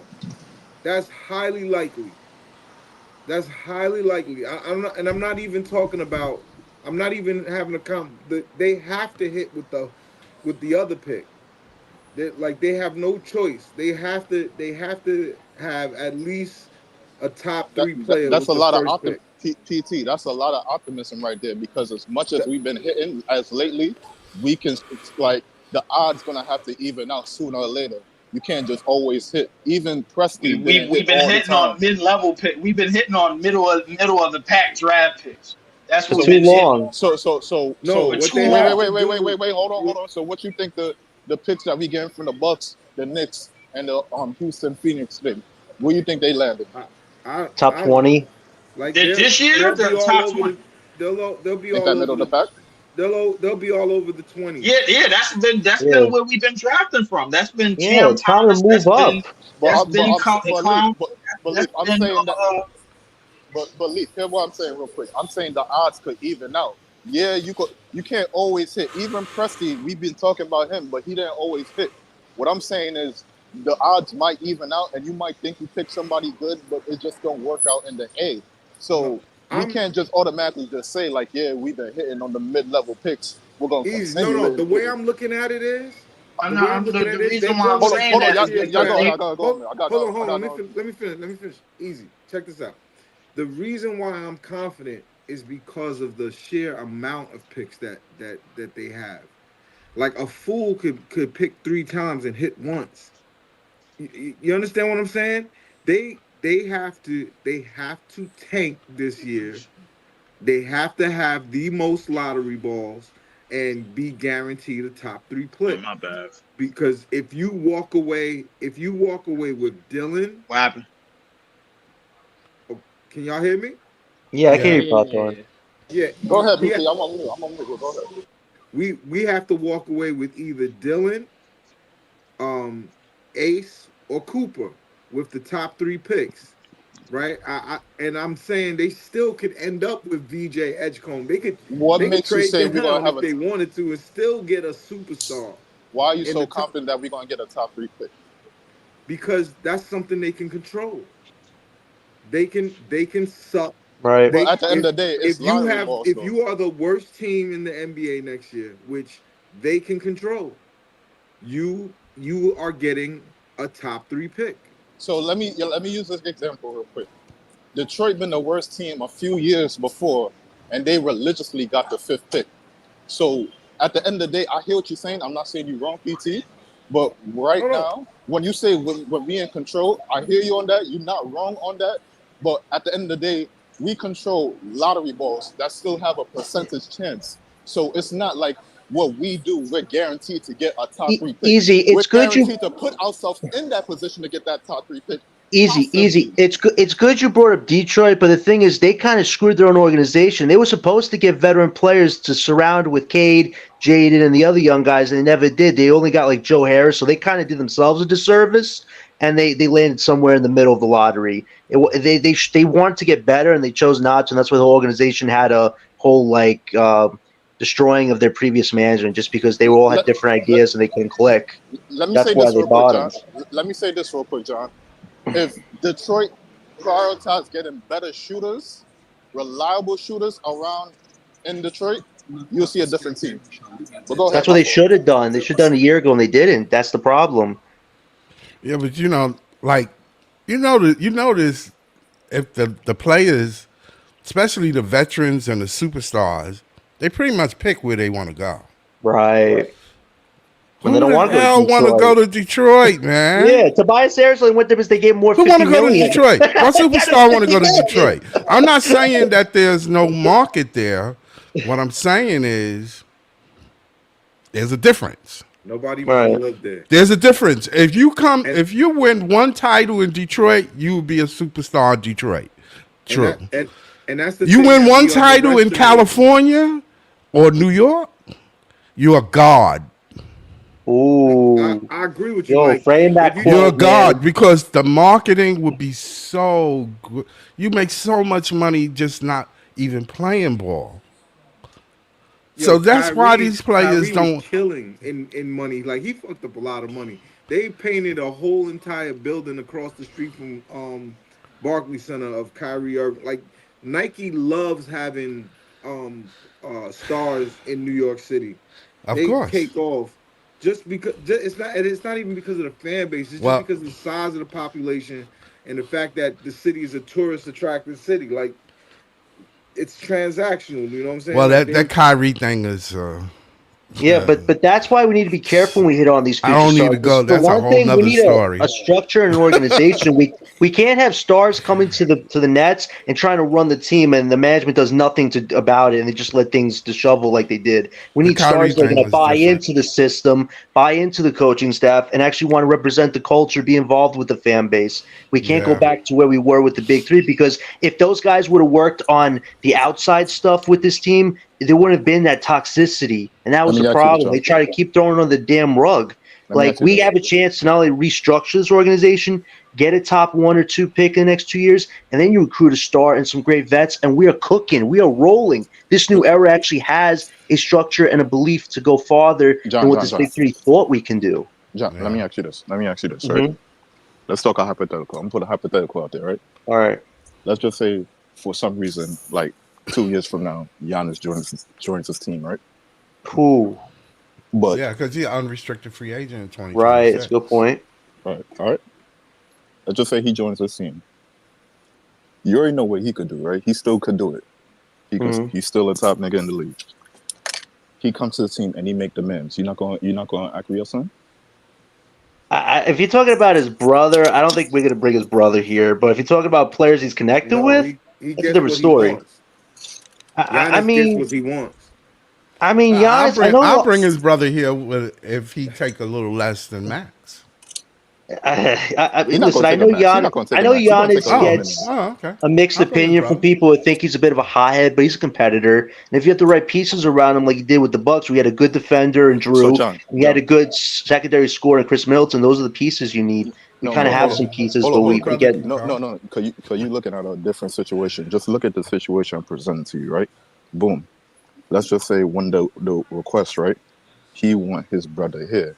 You know, little vet minimum, little minimum that you gotta give him. So like little $4 million, You $4 do million, that $3 no million. matter what. Now, you would say, yo, I saw how this shit played out last time. I ain't trying to do that shit again. So let's just say you don't sign this nigga, and instead of getting 30 and 13 and 6 on 60% shooting, you get 26 and 10 and 4 on 54% shooting. But if you had that nigga, you would have been getting what you had before. You still feel like you made the right move? That's a good question. And honestly, I think we should look at other free agents outside of Giannis unless our team is stacked, because we still are trying to build pieces. So there is some risk too. And also, Giannis isn't as young as he was. His body's been getting slammed by injuries. No, I mean, yeah. I mean, obviously, in the moment, it would look great because we have the Greek Freak. But like you're saying, if his numbers drop, then it's like, wow, we did the rebuild perfectly, but we got a star that. His brother, though. That's all you have to do. That's all But you have to do. here's the thing, though, with that. You're telling me his numbers would drop because we didn't sign his brother? Easy? Is that what you're trying to suggest? Yo, so I will say. I don't believe that. I think Giannis would be a consummate professional in that situation. No. I'm not saying that he's doing it on purpose. I'm saying for locker room sakes, like for a team aspect, having his brother there does something for him that a lot of other niggas can't. So if anything, if you have to bring that man over here to make him feel comfortable, you do that shit. You don't hesitate. You do that shit because all you're doing is giving them $3 million. You standing on your 10 toes. You standing on it. You standing on business. Like, nah, I ain't doing that. Well, I got a good counter hypothetical. If Giannis is on this team, is Cam Thomas starting with Giannis and the other prospects we draft? Possibly, What's yes. your thoughts on that? Yes. Yes? Yes. Okay. Yes. And you think Giannis would be comfortable with that, or do you think he would be, oh, listen, Thomas is a great scorer, but I need more defenders around me so I could get my bread? Well, in Like, my I hypothetical, I'm don't know. saying he's coming to the team. So if he's coming to the team, he already assessed the situation. Already said, "All right, I'm cool with it." So, but I'm saying, all right, in a realistic setting, hell no, hell the fuck no. But if in this hypothetical, I'm saying he come to the team, so he already made that decision for himself. Yeah, okay. that's true. Do Yeah. you think him and Claxton would make a good combo, or do you think No, Giannis would want a more no, traditional center with him? no, No, they can no, rotate, man. They no, got, no, What do you mean, Scott, no. rotate? yeah, I mean, no player plays the whole game. So you'd say you'd sub Claxton out with another big interchangeably? Yeah, yeah. Okay. Which big we got? Which big you? All right, which big you Daron would have? Sharp.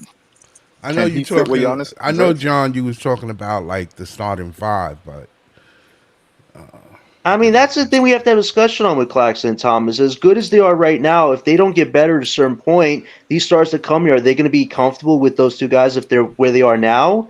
Or if they're I better, I don't is that know. going to I be don't more know how motivated? players feel about It's all a Claxton and hypothetical at the end of the day. Thomas. I Yeah, mean, no, we have a good talk about this. This is good discussion I because don't know. Thomas and Claxton keep coming up as the guys that could be our future, or they could be trade pieces to get our future. The only thing I I, could say is that I heard what a couple of players said about Cam Thomas, and every time they talk about him, they go woo.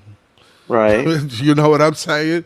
Other words, they got respect for his game. but I don't know what the I don't. problem is. Like, if he's still on the team, like, I don't know. I think the thing is people like it's the role, yo. Like, motherfuckers pay attention to the role too much. Like, what role is he gonna play? Is he gonna be a one? Is he gonna come off the bench? Like, what the fuck does it matter? He gonna be on the team helping us win, bro. As long as he's doing that, I'm cool with it. Like, I Like, don't care Yeah, about honestly, if nothing Cam else. is starting or playing off the bench, if he's dropping 20, 25 a night, that's great. I just hope he would be open to that if that's what I'm not happens. gonna lie, John. If he's coming off the bench and giving you 25 a night, nigga, he hold should be on. starting. But does it matter though, Scott, if he's averaging the same number on the starting or second unit? Because middle quarters matter. If you're starting Thomas, who's playing those middle corners? I gotta If know it's who's starting on the team and why are we not starting him. Like, what's the like? What are well, we that Yeah, doing with why? our depends. starting That lineup? goes to Potter's point. If we draft an AJ, a Cooper, or Ace, they're taking two spots in that starting five. And if Clowney and Claxton work out, they could be in that top But five. John, So then, like, but not to cut you off, John. But my thing is, you don't know how long their development going to take before you even see those kind of things to right? make That's a those fair point. assessments on. So you saying, yo, they could slide in right there. What happens if it take like, let's just say we draft Ace, freak of fucking nature, but he got the most upside. What happens if it takes him at least 2.5 years, maybe 1.5, to like really tap into the potential and realize what he could really do with a 6'9" frame? What then? What then? Mm. What then? See that's if we extend the rebuild and don't do what Sean does, That's which is it. strike on the first thing that you see that looks great, like we did with Harden. That's why you have to But be that's to be careful. expected, though. That's the game plan is for him to. You're not gonna see the real Ace Bailey until year 3, year 4. That's what you should expect. But year 3, you know what I'm saying, is 2027. That's not far. That's not far away. And it's all and really the job that like the drafting part because the Nets are not gonna be good. The drafting part should be easy for Sean Marks. The hard part is finishing. Right. What do you add from free agency to this team to make it a championship team on what I'm saying or on the verge of what I'm saying it's not saying that you're going to be a championship team in 2027, but you want to be like the old Boston Celtics when Tatum and Brown was young. You know what I'm saying? And you're gonna add different pieces around them and around. You know what I'm saying? Like Yeah, and they they don't they don't know yet because it's based on the draft picks. right. Right. So You we can make hypotheticals about all this, hypotheticals about which, who we should keep and who we should go with. You don't If know they that until you get your picks. right, and the other thing is they're gonna get picks for Cam Johnson and DSJ. It got Right. to right. Like I think the Oh, reporting you is will hope not so. lies, You will hope but Well, so. they got 3 first-round picks, right? they Next on year. in oh no they Four. have We got four. four. I got four. 4. Wow, that's a lot of. That's a I That lot mean, of. if you That's could a get lot I'm of one cap saying play, more to man. they 5, have that'd to be they something. have to come away with two next year. You have to come away with two rotation, like one superstar and a rotation player, because you're gonna have three chances in a stacked draft. You, you know, Yeah, there's going to be Oh, a lot of oh, good players in that 20 slot, man. hold There's on. going to be some superstars in this league. There's a lot Yo, of 6 foot and up guys in this draft, which is special in I'm itself. telling you, there's There's no going to be small some ball guys really that potentials. much hold on, because at the top. that's what I heard. That's why I wanted to come up and ask. All right, boom. What do you consider a superstar? Ooh, it's a great question. Easy. I mean, superstar for one, your leader. 2, you know how to Tatum. score. 3, you know how to do something very well. And 4, you rely on your guys. That's what a Tatum's a superstar superstar. does. Who? Tatum. Tatum's a Tatum? superstar. Tatum is a superstar. Come on, Nah, I'll say nah. come on. I mean, I mean, He it, didn't it win depends on the MVP, but he role. led the team in scoring and rebounding in the finals. Tatum Yeah, is I a mean, he took a lot superstar. of Come shots. He on. wasn't really efficient. Nah, he No, wasn't, but he's no, like that, yo. I mean, he got the talent, but I'm just not giving it to him yet. I think Tatum wishes he was the main guy on his own team. I think this partnership with Brown, there's been a back and pull. I mean, when they were at their worst a few years ago before they magically turned things around, there was talks of them breaking up because they didn't want to work together, and then somehow brought it all together. But at the end of winning the championship, they were talking about Brown. Tatum was kind of like in the background, like, "Oh, thanks for your whatever you did, Tatum," but look what Brown Yeah, did. it's Like, because there's a little style makes dissension there fights. It's building for because style years. makes fights, John. Style makes fights. Some teams, Tatum is gonna have the advantage. Other Hmm. teams, other teams, Brown is gonna have the advantage. yeah, On this particular against Dallas, you know what I'm saying? They had better defenses and better defenders to take away Tatum. That's what they decided. They took away Tatum, and that gave Brown an opportunity to step up, which is why you need two superstars. You know what I'm saying? So the yeah. plan worked perfectly. You know, that's what we want. We Uh, want our version of them too. all right. PT. All right. Is Tatum a superstar? I think so. Yes, What? Why is he a superstar? What makes him a superstar? he he um he has the ability to raise the ceiling on a team. I mean, to raise the floor. Just because he's on the team, this team will at least make the playoffs. There are players that are that good, and the accolades have to match it. Like there's the Uh, eye test, there's the accolades, let, let there's me the stats. all right. He ticks off all three. Let me He has all three, let, and he's a great defender. let me ask you this, PT, and this is a question for the panel, but Hmm. I want PT to answer that. Everybody can jump in.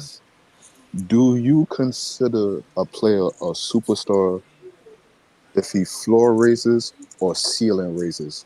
So what I mean by that Ooh. question, right? Let's just take a player that took a team to the Russell Westbrook on his MVP year. Yeah, That team was superstar. going to be a lottery team, right? Hmm. Right, But he dragged them to the playoffs, right? right. But then let's just take a team that was already good. He came on and he made them better. That same year or a different year? Different year, any year. As a rookie, The Washington Wizards 2021. Yeah, that was incredible. What But Westbrook did with this team. that wasn't a ceiling raise. That was more of like a little bit of a floor raise. But what he did on Hmm. OKC was an ultimate floor raise. I need to think of a player that did a really good ceiling raise. The only player I could think of right now is KD. KD come to Warriors. There was already a ready-made team. He come there. He put them over the top. What He about raised the Shea? ceiling, Easy, not the easy. floor. What about Shea, man? The short time he's been with OKC, how they went from not in the playoffs to play into first place. I'll say that's more floor raising because they wasn't like anything before he got there. The minute he got them there, he got them somewhere. So I'll say like he floor raised more. Ceiling raise to me is I like mean, a easy. team that's. I could give you one, but that was like a long time ago. It don't matter what year. It don't matter what year. So I mean, 1982, Moses Malone. Whoa, you going Yeah. back, Oh, that's a Andre? good one. Yeah, that's why I said it's That's a a long time real ago. good one. Yeah. That's a good one. I'm not gonna lie. That's a good one. All right. Let's just take those 2 years, right? Take Hmm. them in a vacuum. Don't think about the whole player career. Just take them in a vacuum. Who is more for superstar to you? Russell Westbrook in that MVP year or Moses Malone in that year he went to Philly? I mean, come on, it's pretty obvious. You got it. Yo, Yeah. they won the championship dominantly. Like they swept teams back to back to back. Right. That Philly was already good because they had Dr. J. Dr. J raised the floor. Oh, how So about this But one? Kawhi Leonard to the Toronto Raptors. boom, Ooh, that's a good another good one. example. that's a That's a good good one. Excellent one. example. All right, take that one. All right, Right. boom. Here's my next question with that, right? Yeah, Kawhi Which Leonard one is definitely. more pliable for a superstar to have a superstar title? A guy that's raising a team from like a 9, 10, 11 seed and bringing them at least into the playoffs, possibly to a second round, or a guy that joins the team and puts them over the top and make sure they win a title? That's a great question, bro. That's a great question, man. And I Hold, think it's hold like on, a hold on. two-parter. Hold on. Maybe Nico could add something to that because he says he listening to y'all talk. He listening to y'all cook. Shout out to the panel. He said ceiling raise is tough because floor raisers are elected players who can make bad teams better. Is a ceiling raiser just a star who makes a good team a ring team? Because that's like most stars. Hmm. Yeah, Good analysis, Nico. Right. yeah. Like I kind of agree LeBron with is the Nico. foundation of a team. Everything you add on, you're building on top of or around LeBron. Do you Hmm. think I, Giannis is a floor racer to the point that you're making, Nico? To the point where you're Now saying I think Drew because he Holiday made is a still oh, go ahead, Breeze. right. My fault. Drew Go ahead. Holiday raised the ceiling. But we Drew gotta That remember. Holiday is still But you gotta but remember before that. Giannis raised the floor. But remember before Drew got there, we had Eric Bledsoe there and shit like that. Now remember how that team was. They were still in the lottery. They was getting Giannis, Jabari Parker, and shit like that. But when Giannis turned that switch and became who he is, he got them into the playoffs. Now let's just take him in a vacuum because that's what basically he was in that time with Eric Bledsoe and all that. Middleton wasn't the guy who he was, and Bobby Portis didn't get there yet. So they wasn't So working easy, with easy, much. easy, easy, easy. So what are we saying? Tatum's not a superstar. That's what we saying. I had to come on the panel I for mean, this one. I'm saying that. I mean, I that's mean, what I'm saying. I just asked the I question. think I he's mean, not. I ain't say. I'm just Yeah. asking the question. I mean, Nah, like Tatum I'm is a trying. superstar. Come on. No, no, Joey, he's I Joey, mean, no, he's not. Joey. If Is he anything, is he a complimentary superstar or is he a good co-star? Because he seems to have a problem with being hold on, secondary. hold on. I want to ask the guy this that say he's not a superstar. Yeah, Is go ahead. Tatum top 10 in the league right now? Yeah, he is. Yeah. So how is he not a superstar if he's top 10 in the league, brother? does I mean, top when you ten get make you to a the superstar? when you get to the highest level in basketball, which is the NBA Finals, as a superstar, you gotta perform. But I mean, because he has a But good team. no. But Yo, what you don't he led the understand team in is scoring and rebounding. let me explain it to you, Go right? ahead. Granted, he ain't performed, he ain't put up crazy numbers, but you know what? Fucking who did they play against? Fucking Dallas's whole game plan was to not let Tatum beat them. Okay? So that means he is a number one option that affects all aspects of the game when he is on. He is the number one fucking priority for them on defense. You understand? They said we don't want Tatum to beat us. We're gonna let Brown beat us. We're gonna let everybody else. But Tatum, we're not gonna let him beat us. So when he gets that much attention in a championship game, in a championship series, and you telling me he's not a superstar because he didn't perform or put up 60 points against a team's whole priority of not letting him beat them is crazy. I mean, I hold these I players to agree high with you. standards. I hold these players to high standards. So I mean, Yeah, but that's you just gotta my. understand. But players affect the game in other ways than just scoring, bro. Granted, he was smart enough to know that hey, these guys' number one priority is to get the ball out my hands. I'm gonna make the right fucking pass to my teammates and make them pay. Michael Jordan That did not start that's not winning in the true. NBA He took the until hold most on. shots on the Michael team. Jordan does not start winning in the NBA, right? Until his coach told him, "Hey, Mike, you gotta trust your teammates. Yeah, You can't play hero ball no more." But yeah. Joey, Tatum took more shots than anybody on the Celtics. The difference is he didn't make those shots.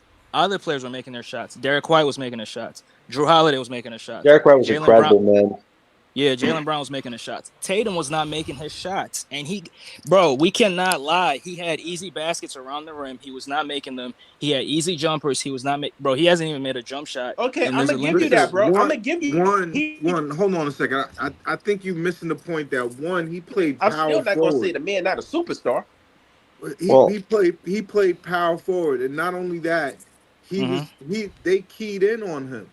They like the reason why he was missing around the hoop was because they played really physical with him, and That's all I'm saying. he still led the team in scoring and rebounding. He just didn't have like that consummate game. Like he didn't have that 45-point outburst. You know what I'm saying? But at the same time, he still was as advertised. Here's what I'm saying though, Pod. I get it. He didn't have a great series, but to say the man is not a superstar because of that, I think that's kind of cruel. I So define Joey, superstar different. so Joey, that means every first option that gets his team to the Scott, I want to finals hear is your a definition superstar. after they finish. All right. You said what? Every first option. Yeah, every first option that gets his team to the finals is a superstar now. Most of them are, yeah. But you gotta let me ask perform. you this. You gotta Let me reverse perform. the You gotta question on you. perform. No. Let me reverse the question on you. What? Yeah, go ahead. No. What player? Hold on. Let me ask you this. Let me rebuttal that. What player in the league that's not a superstar took his team to the fucking finals as a number one option? Answer me that. Chauncey Billups, 2004. Yeah, that was a good one. Chauncey Billups was a good one. I gave you one. Listen, he got that. Yo, this man went back. Hold on, let me rebuttal that. Ben Wallace. You had to go back 20 years, right? Yeah, let him. And I'm gonna give you that one. But yeah, I still gave you one. Hold on.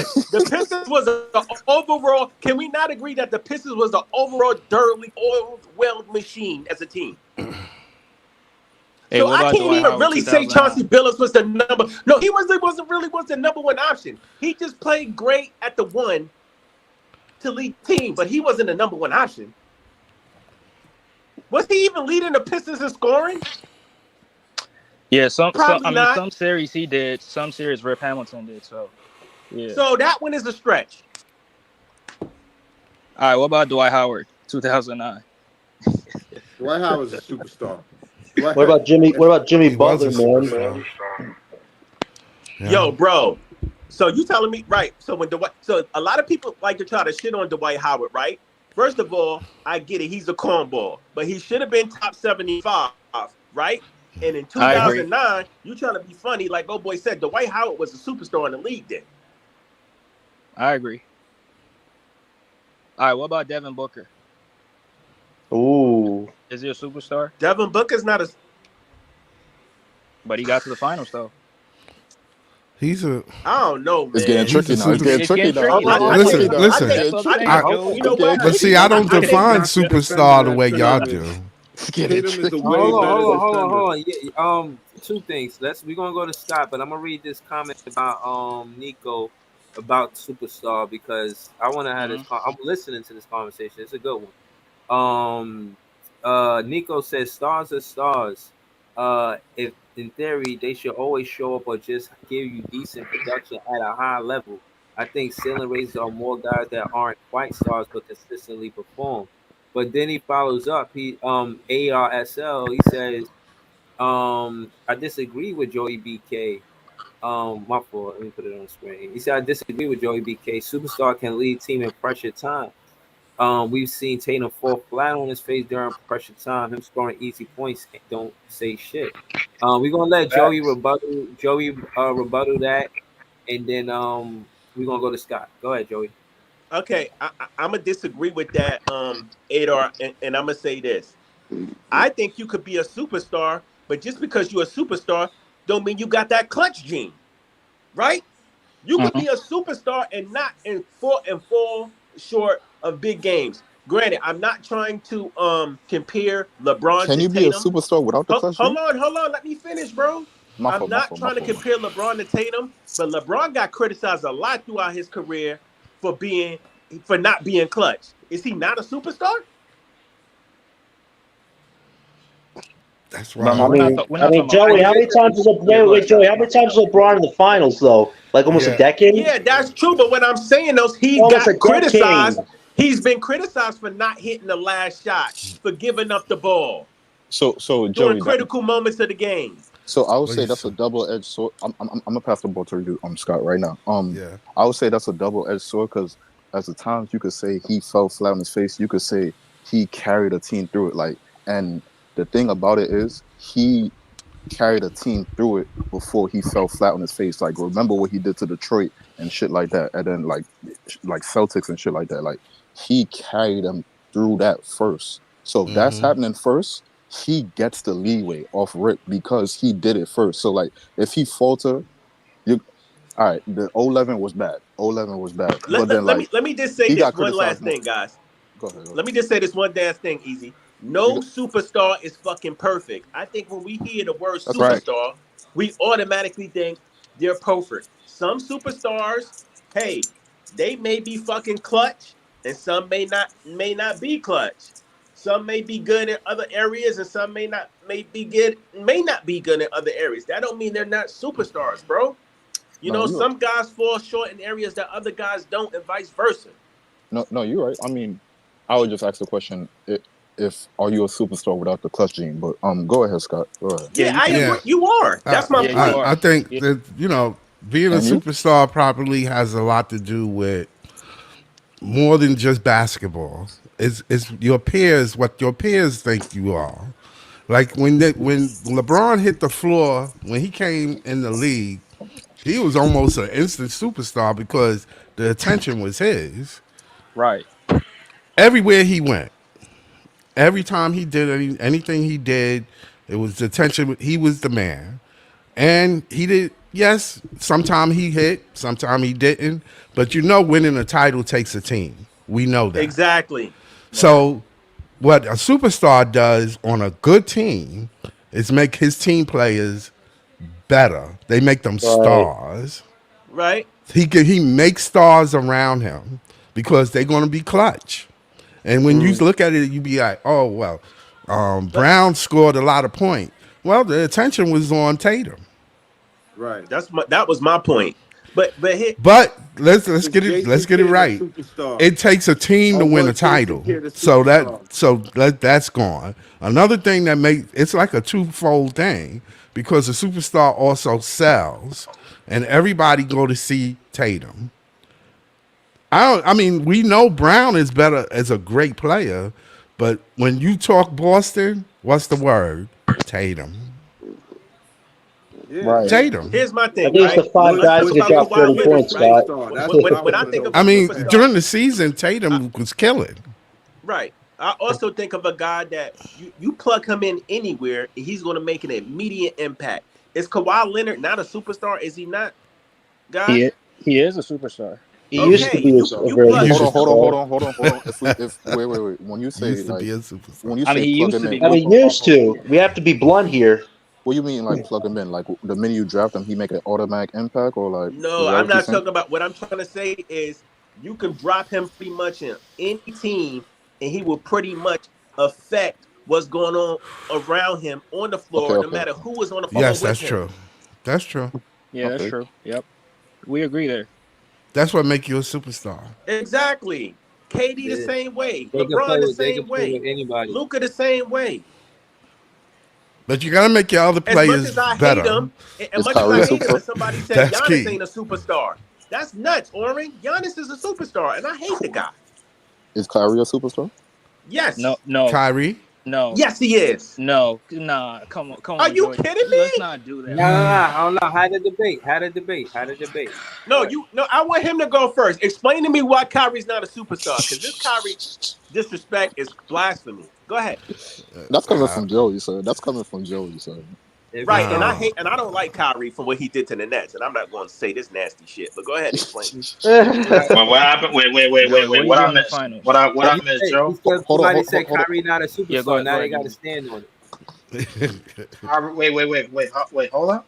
Hold on. Somebody said Kyrie Irving not a superstar. No, explain it. I David want said him to explain why Kyrie not a superstar. He about to. Wait, who said Kyrie's not a superstar? Yo, Dre said it. said He about to get into it. Leaf, hold on. He about to get into it right now. Hey, Dre. Nah, don't No. He went Leaf, too far Leaf. already. He can't help him. Now go ahead. Hold on. Ahead. The conversation. Hold on, Leaf. The Y'all want me to conversation. go? Hold on, real quick, Dre. The conversation was, what do we define as a superstar? I think Joey said a superstar he sees as a person you could drop on any team and he makes an immediate impact. We named out some names like KD and shit like that. Then I threw out Kyrie. Dre said no. Joey said yes. Now we here. Dre. Wait, Dre. You said no. No, wait. He about to explain. He about to To my explain. point. So, hey, Ivan, I'm gonna just say this real quick. Hold on, let me just say this real quick. To my point, I said that a guy who you get, he makes an immediate impact. I really gotta right? let this shit continue. As soon as Dallas got Kyrie, where did they go? They To the missed finals. the playoffs. They missed the finals. They went to the finals. We're not doing that. They missed the playoffs first. But you can't even count that year. That was a short year, bro. They did that on purpose. That's the year he got traded. They did that to get the lottery pick. Don't do that. They did that to get the lottery. Yes, they did. They'll miss the playoffs though. So by that, Derek Lively and then get to the finals. Okay. Leave. Don't help. Just let Joey. Come on, you mean to tell me I gotta sit here and let this charade continue, bro? Come on, bro. Yo, I love when Leaf just like, I want to put that crap down. Listen, let's not do this. Come on, bro. We can't do that, bro. Just because we disagree. Go ahead, bro. Whatever this shit is going, bro. This shit is DOA, bro. Dead on arrival. Go ahead, bro. Go ahead, Dre. Say your piece. I mean, me personally, when you talk about a superstar, I mean, I really take, getting to the NBA finals and performing at the highest level. I really take it serious. That's why I cannot sit up here and say Embiid is a superstar. I'll never call Embiid a superstar. First of all, you gotta get out the second round first. So, by my logic, I have to be consistent. When Kyrie got to the finals, he did not perform. When he got to Dallas, They missed the playoffs the first season, and then the next year they made the moves. They got Daniel Gafford, they got PJ Washington. They made moves before they got to the finals. So if you're saying that because you put Kyrie on the team, they went to the finals, and by that logic, we gotta call Pau Gasol a superstar because when he got to the Lakers the year before, they missed the playoffs, and then the next year they go to the finals. Right. So if you're saying Kyrie's a superstar because they went to the finals, is Pau Gasol a superstar? Objection, y'all. No. Please let him finish because I'm a cook, right? Yeah, I'm done. Let me go ahead. I wanted to interject. No. I got him, Lee. I got him. Trust me. I'm gonna use your own logic against you, brother. So you said that you based it off of their performances in the finals. So you just gonna forget about what Kyrie did in Cleveland against the best fucking team possibly ever in fucking basketball, the Golden State Warriors. You gonna forget about what he did in Cleveland in the finals, though, huh? He was with LeBron, though, Joey. How many years? No, it ain't no. You said you judge a player's performance off the highest play in the finals. That's what you said, right? And I'm talking about this year, bro. We already listen. It doesn't matter. Listen, one play. You can't say one season and he is a superstar. You're talking about see, that's my thing with some of y'all. Y'all like to just take a piece of the pie and just force a narrative instead of looking at the whole pie. Hold on. Let me say this. I'm not trying to interject, but you can't measure. What was the initial question? Is he a superstar now? Right. No. What I'm saying is that's the whole point. they didn't specify or give context to it, whether it's now or the tenor of his career. I mean, I thought we were Kyrie talking was about a now. That's what I'm superstar saying back now. then, and Kyrie's a superstar now. First of all, this nigga got a movie out. I don't know too many niggas in the NBA playing that got a fucking movie besides LeBron James. So let's be clear that on nigga that. George Mirasan had a movie, my nigga. He wasn't nowhere near no goddamn. Ant-Man got a movie Come out. on, man. Ray Allen had a movie out. I mean, Ray Allen had a movie what out. movie Ant-Man got out? I forgot the name of that shit, but he was in that movie. It's some next shit. That I don't nigga, know. listen, he wasn't the star Adam in that Sandler movie. That nigga played a small part in the movie. Let's be did. clear on that. He played it. Let's talk with some He context. was in a movie. Hold up. Yo, He let was in him a cook, movie. man. It's leaflet. He was in whole fucking movie I know the named name of Uncle the movie. Hold up. I know the name of the movie. Ain't He was got in no a movie called with Adam. Ant-Man. He was in a movie with Adam Sandler, Willie Hernan Gomez, and Willie Hernan Gomez was never a superstar in this league, and he started that shit. But that wasn't about that shit with Ant-Man's AG? movie. It wasn't revolved around him. He played a part in it. Kyrie has a whole fucking movie. Kyrie has a whole fucking movie called Uncle Drew. He is the primary fucking star in that movie. That is true. Listen, I get you on that, but at the same time, okay. Let's not even talk about the Hollywood shit, right? I said what he did in the fucking finals, against the Warriors, right? Possibly the fucking best team that's ever played in the NBA, arguably, right? Right. I also talked about Kyrie is also considered one of the most talented motherfuckers in the NBA. You got players in the league saying that. You got players that used to be in the league saying that. You got 99% of the fucking world saying that. And then on top of that, I said he impacts the game when he's on the floor, right? Luka couldn't smell the fucking finals before Kyrie got here. And please don't say that shit about his first year, because that's the year he got traded.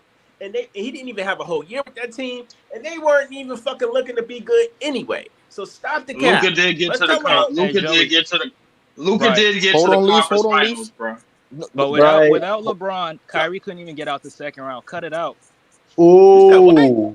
Without LeBron, Kyrie Irving, as the man on his team, could not even get to the conference finals. So stop it, bro. He couldn't get to the conference finals with Brooklyn. He couldn't get to the conference finals with the Boston Celtics.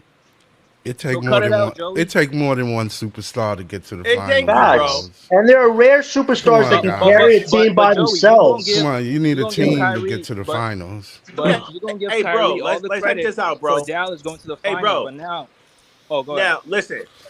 See, now we mixing apples and oranges. You're going can Kyrie be the number one option and take a team to the finals, right? We're not talking about that. We're talking about, is he a superstar?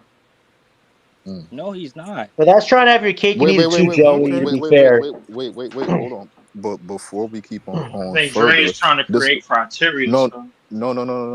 I was just about to touch on that, Lee. Before we go further, this is why I asked the question, and niggas damn near skated over the question, but we here now with it. What do you define as a superstar? What are you saying is a superstar? Now, I put the example out, but then everybody else has more criteria to it. So, like, go ahead, Dre. A player, a superstar. I mean, I hold these players to high standards. A superstar is any player who's considered a top 5 player in the league and can lead his team to the NBA Finals, perform at a high level, and help his team win a championship. That's a superstar to me. When you talk about basketball. Now, outside of basketball, other things could make you a superstar, because, for example, I was in Australia in 2017, and Paul George was the cover on 2K, and everybody knew who he was. So, people might say he's a superstar because of that. But me personally, when it comes to basketball, in the basketball world, you got to be considered a top 5 player. You got to be able to lead your team to NBA Finals, win a championship. Kyrie's not a top 5 player.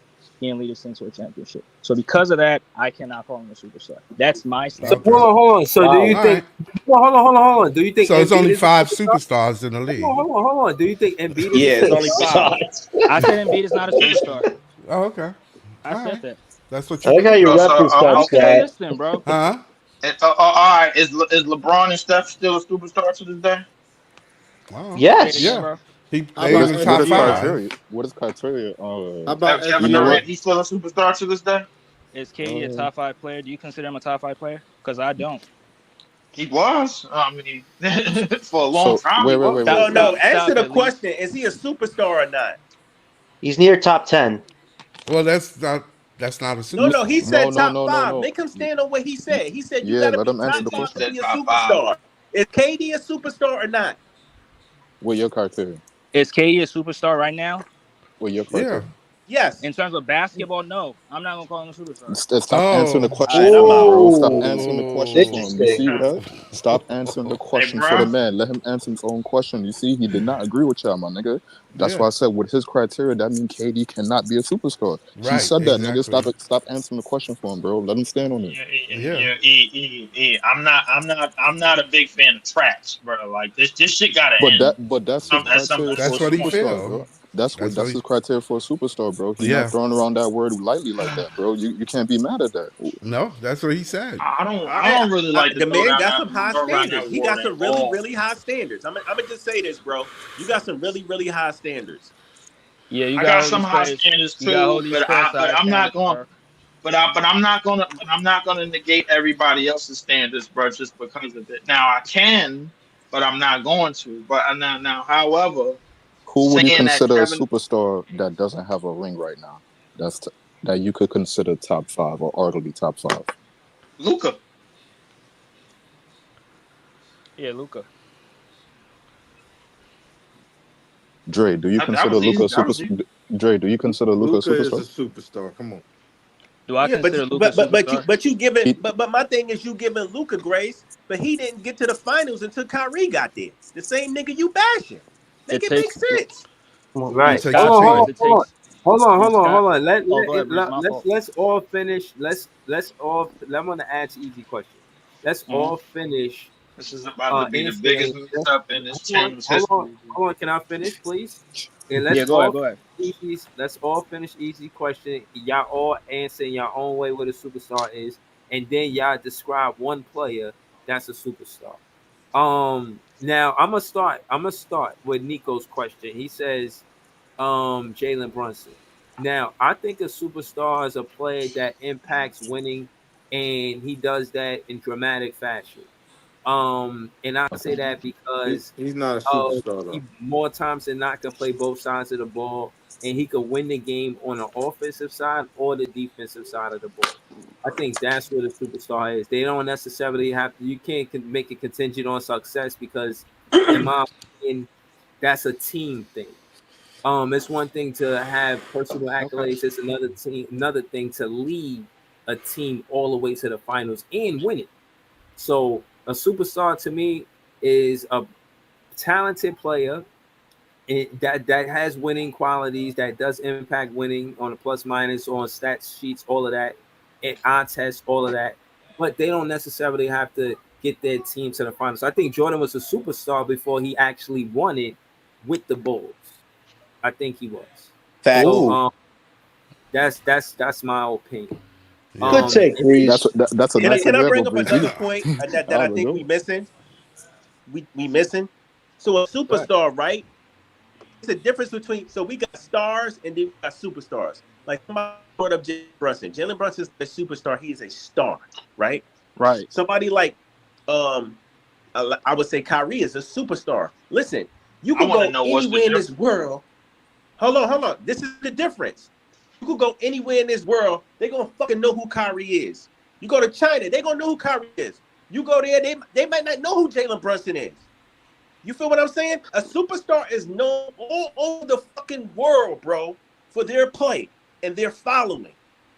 First of all, if you ain't got that worldwide fame and that worldwide following, you ain't a superstar. I don't give a fuck how many times you went to the finals and with who. That's a good point. Uh, nah, that's true you because know, Sean Livingston is not a superstar. You know what I mean? But no, he's a we're I not. mean, great player. but Breezy, to the point that I made though, in 2017, I was in Australia, and PG was a cover 2K. People knew him, but Joey, I don't think you consider PG a superstar. Who? So Who? Paul George. when he made a I cover think he's 2K? a superstar. I think he's a star. I I think don't want to Paul say George. Come on, superstar. Scott. We not doing that. No, but what We I'm not doing saying, that. but here's the thing, though, bro. I'm not saying people don't know other players that stars all over the world. Somebody Dre. like, let's just say, KD or Kobe or Bron like that. You Yeah, could he's a go in a star. fucking He's a third world star. country in the middle of nowhere, and they just know certain players. They know Curry, they know LeBron, they know Kyrie. It's certain players that stick out. A player like PG or Jalen Brunson is a star in the States, but they don't know them niggas in them third world countries and shit like that. Now, if they make the cover 2K, they definitely do. Some people know of them. But So Dre, you you can't telling you me? can't So get you you can't telling get me? So you telling me PG got the biggest following as Kyrie do? Wait, what'd you say? Say You it again. telling me PG has just as a big a following as Kyrie does, basketball fan wise? You going in and out. I can't hear the question. I said you telling Said me that Paul George has just as big of a basketball following, a fan base as Kyrie Irving worldwide. No, I'm not saying that. I'm saying that in 2017, when I was in Australia, PG had just made the cover in NBA 2K, and people really knew him, and they didn't know him because of his play on the basketball court. They just knew of him because he was on the cover of NBA 2K, but Bro, they didn't I'm know not him for I'm his not basketball denying that, games. but when all I'm saying, bro, it's levels Uh-huh. to this shit. It's levels. Sure. Like KD, there's certain names that just resonate in the NBA all around the world. KD, LeBron, Steph, Kyrie, those names ring bells worldwide, bro. That's facts. I'm not fighting that, but that's why I say in the basketball world. That's why I said in the basketball world. You got niggas that's casuals in third world countries who know who LeBron James is. Facts. Right. Hold on, y'all. Let's not get too far away from the go conversation. We around. still got to get John, PT, and Leaf. right, right, Let's right. start with PT. PT, talk to us. What is your definition of a superstar? Top 10. And give an example of who you would consider a superstar. Oh, Top yeah, 10. yeah, yeah, yeah, yeah, yeah, that I part too. And I wanted to say that I was saying Jalen Brunson. I'm gonna be honest. I think Jalen Brunson is a superstar. I know that's unpopular on net fan channels. I mean, it's my channel, Nah, but he's not. based the way Wow. he played with that team, And Breezy, we not about telling lies, bro. He's not. He's not. He's not. Come on, man. no. Trust me, y'all can debate We it. not. I'm not. Maybe to Oh, Breezy, maybe to We Nick not. But fans, like maybe to Nick fans he is, but he's not. He's not. okay. We're not gonna make this we should about not him. be co-signing but that Breezy, platform. on your definition, he doesn't check it. Hold on. Oh, Listen, go this ahead. My is fault. yeah. Again, this is Nick play. I'm not even tripping. We're gonna go to PT though. Go ahead, PT. Tell us what you think the Yeah, no, superstar is. I think top 10. I think SGA is I'm not even saying the last superstar, but he's a good example of a superstar that hasn't, really competed in the playoffs on a high level yet. They were impressive. He was the best player on the team this playoffs, but they're young. That team has a lot of growing, but it's undeniable to me that SGA is a superstar. And I think everybody who's in the NBA top 10 is a superstar. All right, copy that. All Everybody. right. Let's go to Leaf. Leaf, talk to us. What you think? Everybody in the top 10 are superstar. Yeah. So Everybody. so SGA is a superstar. SGA to me is a superstar for sure. I think he's on his way. Is But Anthony Jalen Davis? Brunson is not. Is Anthony Davis a superstar? Yes. Yes. I think he. Yeah. Wait, Anthony Davis? Yes, he's a What do you superstar. say, Anthony Davis? Yeah.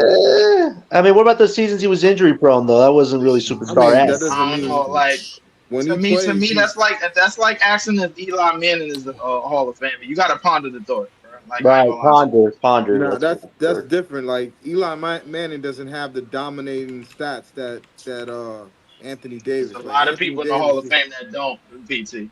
but I'm just Devin talking Booker a about superstar. comparing Eli Manning to Anthony Davis. Anthony Davis is without a doubt a dominant player. Like when he was in New Orleans, He was he doing what? he definitely lifted the floor on that team. That team made playoffs and they were garbage, y'all.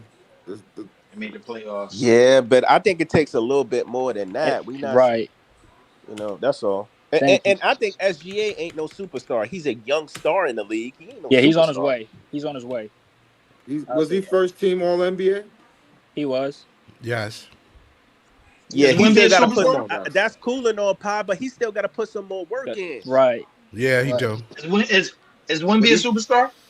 Not takes yet. everybody's head though. Like head to head, he's killing I just want everybody. to see who's gonna jump off the top rope. I knew it. I already knew this was Not gonna say. yet. Not yet, But Leaf. my example of a superstar, That defense could yeah, carry him to top 10. If he got drafted to a good team off the rip, nigga, everybody would be saying something crazily different. If he went to a good team off the rip, nigga, watch what the fuck would have happened, nigga. That's true. yeah, Hey, y'all That better nigga, watch out, that man. nigga could have been Wimby was considered top crying in the 10, top title game 15. today. He said, "Y'all gonna Nigga, feel sorry." what? Playing 29 minutes a Talking about game to get jumping you off the there. top rope. That ain't jumping off the top rope, nigga. We saw what the fuck Yeah, he did. The what up? first Yeah, year, he is being argued to be DPOY. And it's not no fraudulent DPOY, nigga. What? you Man, sure Fuck it you ain't? MB saying? MB gave him 70. Nah, nah, Cut it out hold on. easy. And he You gave make a good Jokic point 40. because look at Zion Now I'm Williamson just and Gave all the Jokic hype he 40. had. Look at I'm just all the listening. hype Zion Williamson had coming out of Duke, and he was supposed to be a quote Is unquote he a superstar. superstar?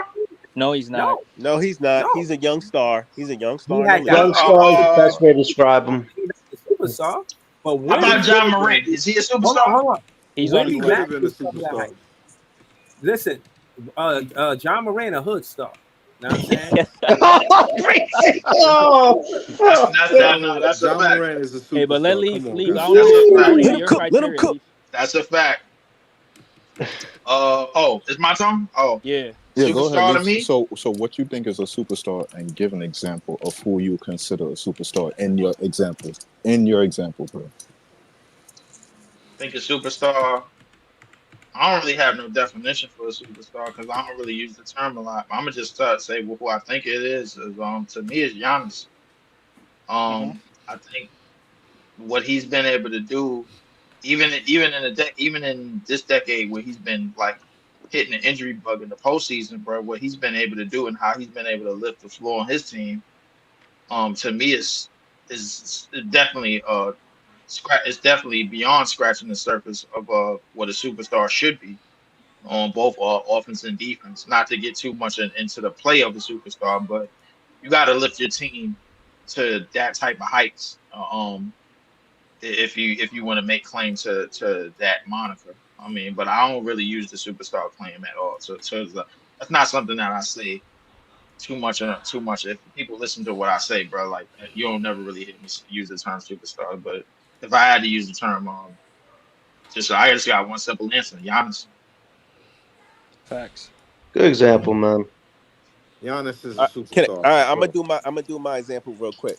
So my example of a superstar is somebody who's won at all levels. Somebody who, like, listen, he go to any team, he shake shit up. Somebody who's clutch. And that's Steph Curry, somebody who's fucking world renowned, known all over the world for his fucking game. And that's Steph Curry. That's Kevin Durant. That's LeBron James. That's Kyrie Irving. Guys like that. They've won at the Don't highest take all the level. names, Joey. Don't take all the names, bro. Damn, Joey. Wait, Now you gotta say does it? somebody you didn't Okay, my say. bad, y'all. My bad. I'm gonna just go with Steph. Steph Curry. He checks all the boxes. Wait, I got a quick question. Do the player got to be in his prime, or it don't matter?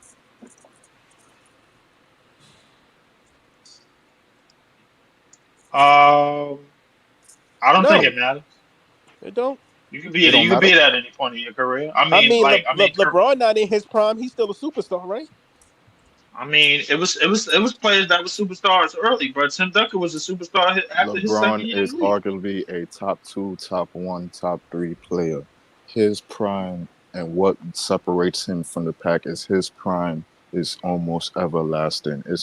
The sun been Ooh, setting for a long time. that's What he true. is doing right now is still arguably top 10, and when he turns it on, could be top 5.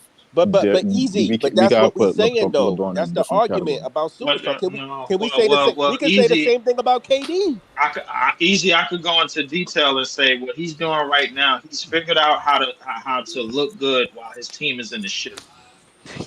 That's what he's figured out But how to do. easy. He's not the only one. We could say the same thing about KD. KD is still playing at a very fucking high level with Yes, very he KD high is. is efficiency. arguably a top 15 player of all time and probably one of the best, if not the top 5 best scorers of all time. His game is everlasting. Yes, He it could is. come back from 2 ACLs and still come back and be the same guy. Maybe a little bit less, but Uh, that his same he guy did come is back from still top. one, but I He don't know came about back. two. Yo, Leaf. After I he don't know came back about from, two, nigga. yo, I'm not You gonna lie might to be you, Leaf. pushing it, nigga. Leaf. He came back from that one, and almost every year after, he kept on getting hurt, and nothing barely really changed. Nah, he can score. Yeah, He's a true. great scorer. He's I Right very mean, now, he's a talented. right now, 7-foot where he's, sniper. He doesn't really need his athleticism when he can fucking snipe your eyeballs but I'm shooting saying over though, you all day. Yep. Like, the examples y'all Facts. using are all time great. Like these niggas going down top 10, top 5, top 2, top 1. By the way, Automatically. Yeah. not to yeah, cut you off, E, but my thing is that's what separates the superstars from the stars is guys like that. So who by are the we calling way, top 10, top Well, now you're 15, top talking 20 about play? legends though. That like Yeah, is that what there's you're saying? those legends. are well, legends. That's I that's mean, most that's it's the superstars are category. though, bro. Yeah, What You yeah, could be a superstar yeah, in superstar the in the yeah. league is a league. superstar Like that's not a Is That's legend? Jason true. Penny, is That's Jason like true. Penny Tatum Hardaway Jason is my Tatum wait favorite wait wait wait player. wait Wait, wait hold on, hold hold on on, hold hold Penny on. on hold Hardaway Is hold is on a hold on Jason hold on Tatum superstar, but fitting he's that not a mold? hold on legend. hold on Hold on, hold hold on on, hold y'all. on Hold on, hold hold on, on y'all. hold Hold on, hold y'all. I gotta close. I gotta close out, Sue. But I'm gonna close out on not like it's like a star bench cut, but it's keeping it with the content with the superstar. yo Ace Dre, you see I Bailey, had him, man. Cooper, Dylan Harper, superstar, not superstar, in y'all opinion. I believe that Steph Curry is a Breezy superstar saving. specialist. Yeah, Breezy Um, saved them. I believe that's Steph Curry is a superstar specialist. That's not my word. Somebody else put me under that term, but that's just me. But y'all already know who I got. I got So, Giannis. so hold on. No. But just closing out. Do you think Ace gonna be a superstar? Yes or no? Yes. All Who? right. Cool. Cooper Flag. No. Okay. Okay. Dylan Harper. No. All right. All right. We ain't doing no soliloquies. We just going straight through. All right, Sky, it's on you. Who you got? Ace, superstar? No. Yes. Okay. Cooper Flag or no? No. Hmm. All right. Dylan Harper? Yes or no? Yes. Okay. Okay. We're gonna revisit this. There ain't no soliloquies now, but we're gonna revisit this. We're gonna see. PT, talk to me, man. Superstar for Ace? Yes or no? Yes. Cooper?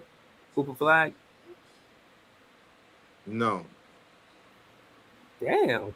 Okay. Dylan Harper. What you think? Yes. Okay. Okay. Shout out to PT and Sky and Leaf. Joey VJ BK is on. Edgecombe, superstar. Okay. Okay. Hot take. Um, Joey BK, talk to me. Ace Bailey, superstar.